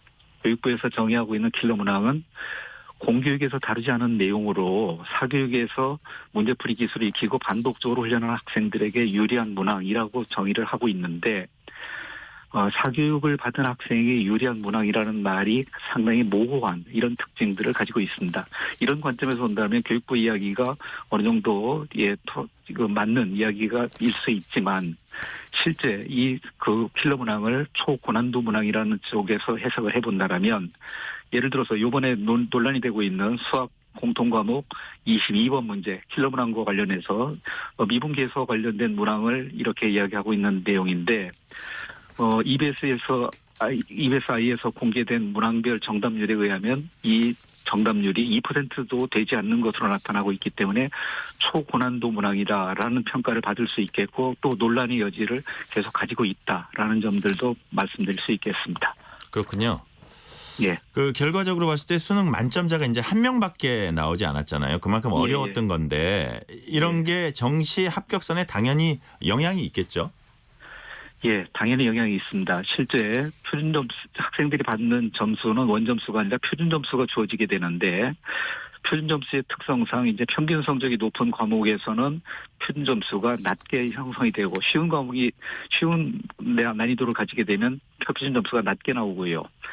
평균이 낮은 과목, 그러니까 어려운 과목에서는 원점수에 따라서 표준 점수가 높아지는 이런 특징이 있다 보니까 네. 이번에서 난이도가 이제 높게 나타났지 않습니까? 난이도가 높게 나타나서 표준 점수가 오르고 정시 합격선들도 아울러서 오를 수밖에 없는 구조를 가지고 있습니다. 그렇군요. 시험 예. 제가 시험이 어려웠다면 다른 사람들은 이제 어려웠을 가능성이 많잖아요. 그만큼 이제 시험 난이도 중요하시다는 건데. 예. 그 올해 수능 후에 이제 논술 시험 응시율이 전년 대비 올랐다고 하더라고요. 이것도 이른바 불수능 여파로 볼 수 있을까요? 예, 당연히 그런 영향이 가지고 있는 것으로 파악을 할 수 있습니다. 논술고사 응시율은 대학별로 이제 수능 최저 기준을 지난해보다 완화했는지 여부에 따라서 차이를 좀 보이고 있습니다. 네. 최저 기준을 그대로 유지한 대학들은 논술 응시율이 좀 하락했습니다. 서강대학이라든지 경희대라든지 숙명여대 같은 경우는 응시율이 지난해보다 큰 폭으로 떨어졌는데 논술 응시율 하락의 원인은 불수능 기조가 이어지면서 가채점 결과 수능 최저를 맞추지 못한 학생들이 결실을 해서 이렇게 증가한 것으로 분석이 되고 있고, 반면에 수능 최저 기준을 완화한 성균관대학이라든지 이화여대 같은 경우는 논술고사 응시율이 70에서 80%에 육박하는 높은 응시율을 보이고 있습니다. 역시 불수능의 영향으로 파악을 할 수 있겠습니다. 네. 학생들이 이제 수능 점수를 받아들었어요. 앞으로 일정 어떻게 되는지 개략적으로 좀 설명해 주세요. 이제 그 수시 합격자 발표가 지금 남아 있습니다. 네. 수시 합격자 발표가 이제 대개 15일 근처에서 이번 주부터 시작해서 수시 합격자 발표를 하고, 그 다음에 추가 합격자 발표를 해서 그 이달 말 정도에서는 추가 합격자까지 발표한 내용을 통해서 충원을 다 하게 되는데, 충원이 안 된 인원이 이제 정시로 2월이 됩니다. 그 2월이 돼서 내년도 1월 3일부터 이제 1월 6일까지 1월 6일 그 정도에서 그 원서 접수를 정시 원서 접수를 시작을 하게 됩니다. 정시 전형 그야말로 수능 점수로 이제 지원하는 건데 정시 전형 준비한 학생들이 어떤 입시 전략 짜야 할까요? 가장 중요한 것은 자신이 가지고 있는 수능 지금 위주 전형에서는 총점이 다른 학생들과의 경쟁이 아니라 총점이 자신과 비슷하거나 같거나 비슷한 범위에 있는 학생들 사이에서의 나의 성적을 그 대비해서 파악하는 것이 가장 핵심적인 전략이다. 즉 무슨 말씀인고 하니 자신이 가지고 있는 성적을 정확하게 분석을 해야 됩니다. 예를 들어서 똑같은 원점수가 총점에서 똑같다 하더라도 실제 그 영역별 반영 비율이 다르기 때문에 각 대학에서 나타나는 것들은 합풀이 변하는 이런 경우도 많이 있기 때문에 자신이 가지고 있는 성적을 정확하게 분석을 하고, 그다음에 입시에 여러 가지 변수들이 있는데 이런 점들도 아울러 고려를 해서 좀 꼼꼼하게 이렇게 공부를 해서 전략을 세워야 된다라고 말씀드릴 수 있겠습니다. 그렇군요. 정시 지원할 때 안정적 지원 그리고 상향 지원 어떻게 분배해서 할지 이것도 궁금합니다. 이제 자신이 가지고 있는 여러 가지 특징들을 좀 분석을 해서 살펴봐야 되는데, 가나다고는 세 번의 응시 기회를 가지게 됩니다. 나름의 기준을 정해야 돼요. 1승 1무 1패 전략이라든지 또는 3무승부 전략이라든지 이런 것들을 결정한 다음에 정시 모집군 중에서 주력군, 내가 요 군에서는 승부를 좀 더 걸겠다라고 하는 그 내용들과 관련해서 결정을 하고, 또 그다음에 혹시 재수 가능 여부도 아울러 고려하면서 소신 지원을 할 것인지 여부를 판단을 해야 됩니다. 그렇군요. 수시 전형의 경우 이제 수능 최저 등급 충족하지 못하는 수험생들도 꽤 많을 것으로 이제 예측이 되는데 이들은 어떤 전략을 펼쳐야 할까요? 지금 최저 기준을 미달을 해서 지금 불합격을 한 학생들이 상당수가 나타날 겁니다. 이 학생 같은 경우는 실망하지 말고 그 금년도에 포기하기보다는 앞으로 정시 모집 기회가 있기 때문에 나름대로 성적이 가지고 있는 특징들을 분석을 해보면서 적절한 지원 전략을 구사를 하게 되면 금년도에 좋은 결과를 가져올 수도 있다라고 말씀드릴 수 있겠습니다. 그렇군요. 그 상위권 학생들과 달리 중하위권 학생들에게 어떤 전략 필요하신지 좀 말씀해 주세요. 중위권 점수대 학생들의 대학 간의 성적 편차가 되게 촘촘하게 나타나는 편입니다. 수험생들이 가장 많이 몰려있고 경쟁이 치열한 이런 그 권역의 학생들이 되는데, 수능 성적을 어떤 식으로 조합하는 것이 가장 유리한지를 파악을 해서 복수 지원의 기회를 활용을 해야 되고 네. 특히 그 상위권 학생들 같은 경우는 가군, 나군 실질적으로 그 대학들이 거기 몰려 있는데 중위권 이하 대학에서는 다군 모집단위에서도 나타나 있는 이런 접수의 기회가 많이 가지게 되는 이런 특징들을 가지고 있다는 겁니다. 그런 측면에서 다군 모집단위까지도 전략을 좀 더 구사를 해서 지원을 해둘 것을 부탁을 좀 드리고요. 예, 여기까지 듣겠습니다. 이성록 입학사정관이었습니다. 감사합니다. 예, 고맙습니다. 국민연금공단은 최근 공단을 사칭한 스미싱 문자 발송 사례가 확인됐다며 주의를 당부했습니다. 공단에 따르면은 최근 국민연금공단을 사칭해서 국민연금 복리후생수당 지급 통지서, 국민연금 수급 자격 인정 통지서 등 내용의 스미싱 문자가 발송이 됐습니다. 스미싱은 문자 메시지 내 인터넷 링크를 클릭하면은 악성 코드가 스마트폰에 설치돼서 소액 결제 피해나 개인 금융정보 탈취가 이뤄지는 범행입니다.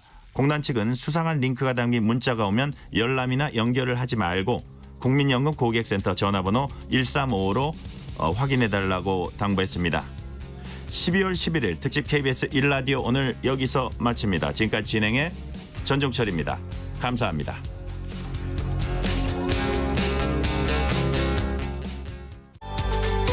제주특별자치도에서는 제주 4.3 사건으로 뒤틀린 4.3 사건 희생자와 유족 등의 가족관계를 바로잡기 위한 4.3 가족관계 정정결정 신청을 접수받습니다. 신청 대상은 사망 기록이 기재되지 않거나 잘못 기재된 희생자, 출생 신고조차 되지 않은 희생자, 희생자의 호적에 오르지 못하고 다른 분의 호적에 오른 자녀 등이며 기한 없이 연중 신청 가능합니다. 자세한 사항은 064-710-8440 제주특별자치도 4.3 지원과로 문의하시면 됩니다. 안녕하세요. 배우 신혜라입니다. 여러분은 학교하면 어떤 생각이 드시나요? 친구들하고 만날 수 있어서 즐거워요. 선생님이 밝게 인사해 주셔서 너무 좋아요. 우리 아이들을 위해 가르침이 즐겁고 배움이 행복한 학교를 함께 만들어가요. 함께학교 디지털 소통 플랫폼에서 함께학교를 위한 여러분의 소중한 의견을 들려주세요. 서로 존중하고 배려하면 모두가 행복한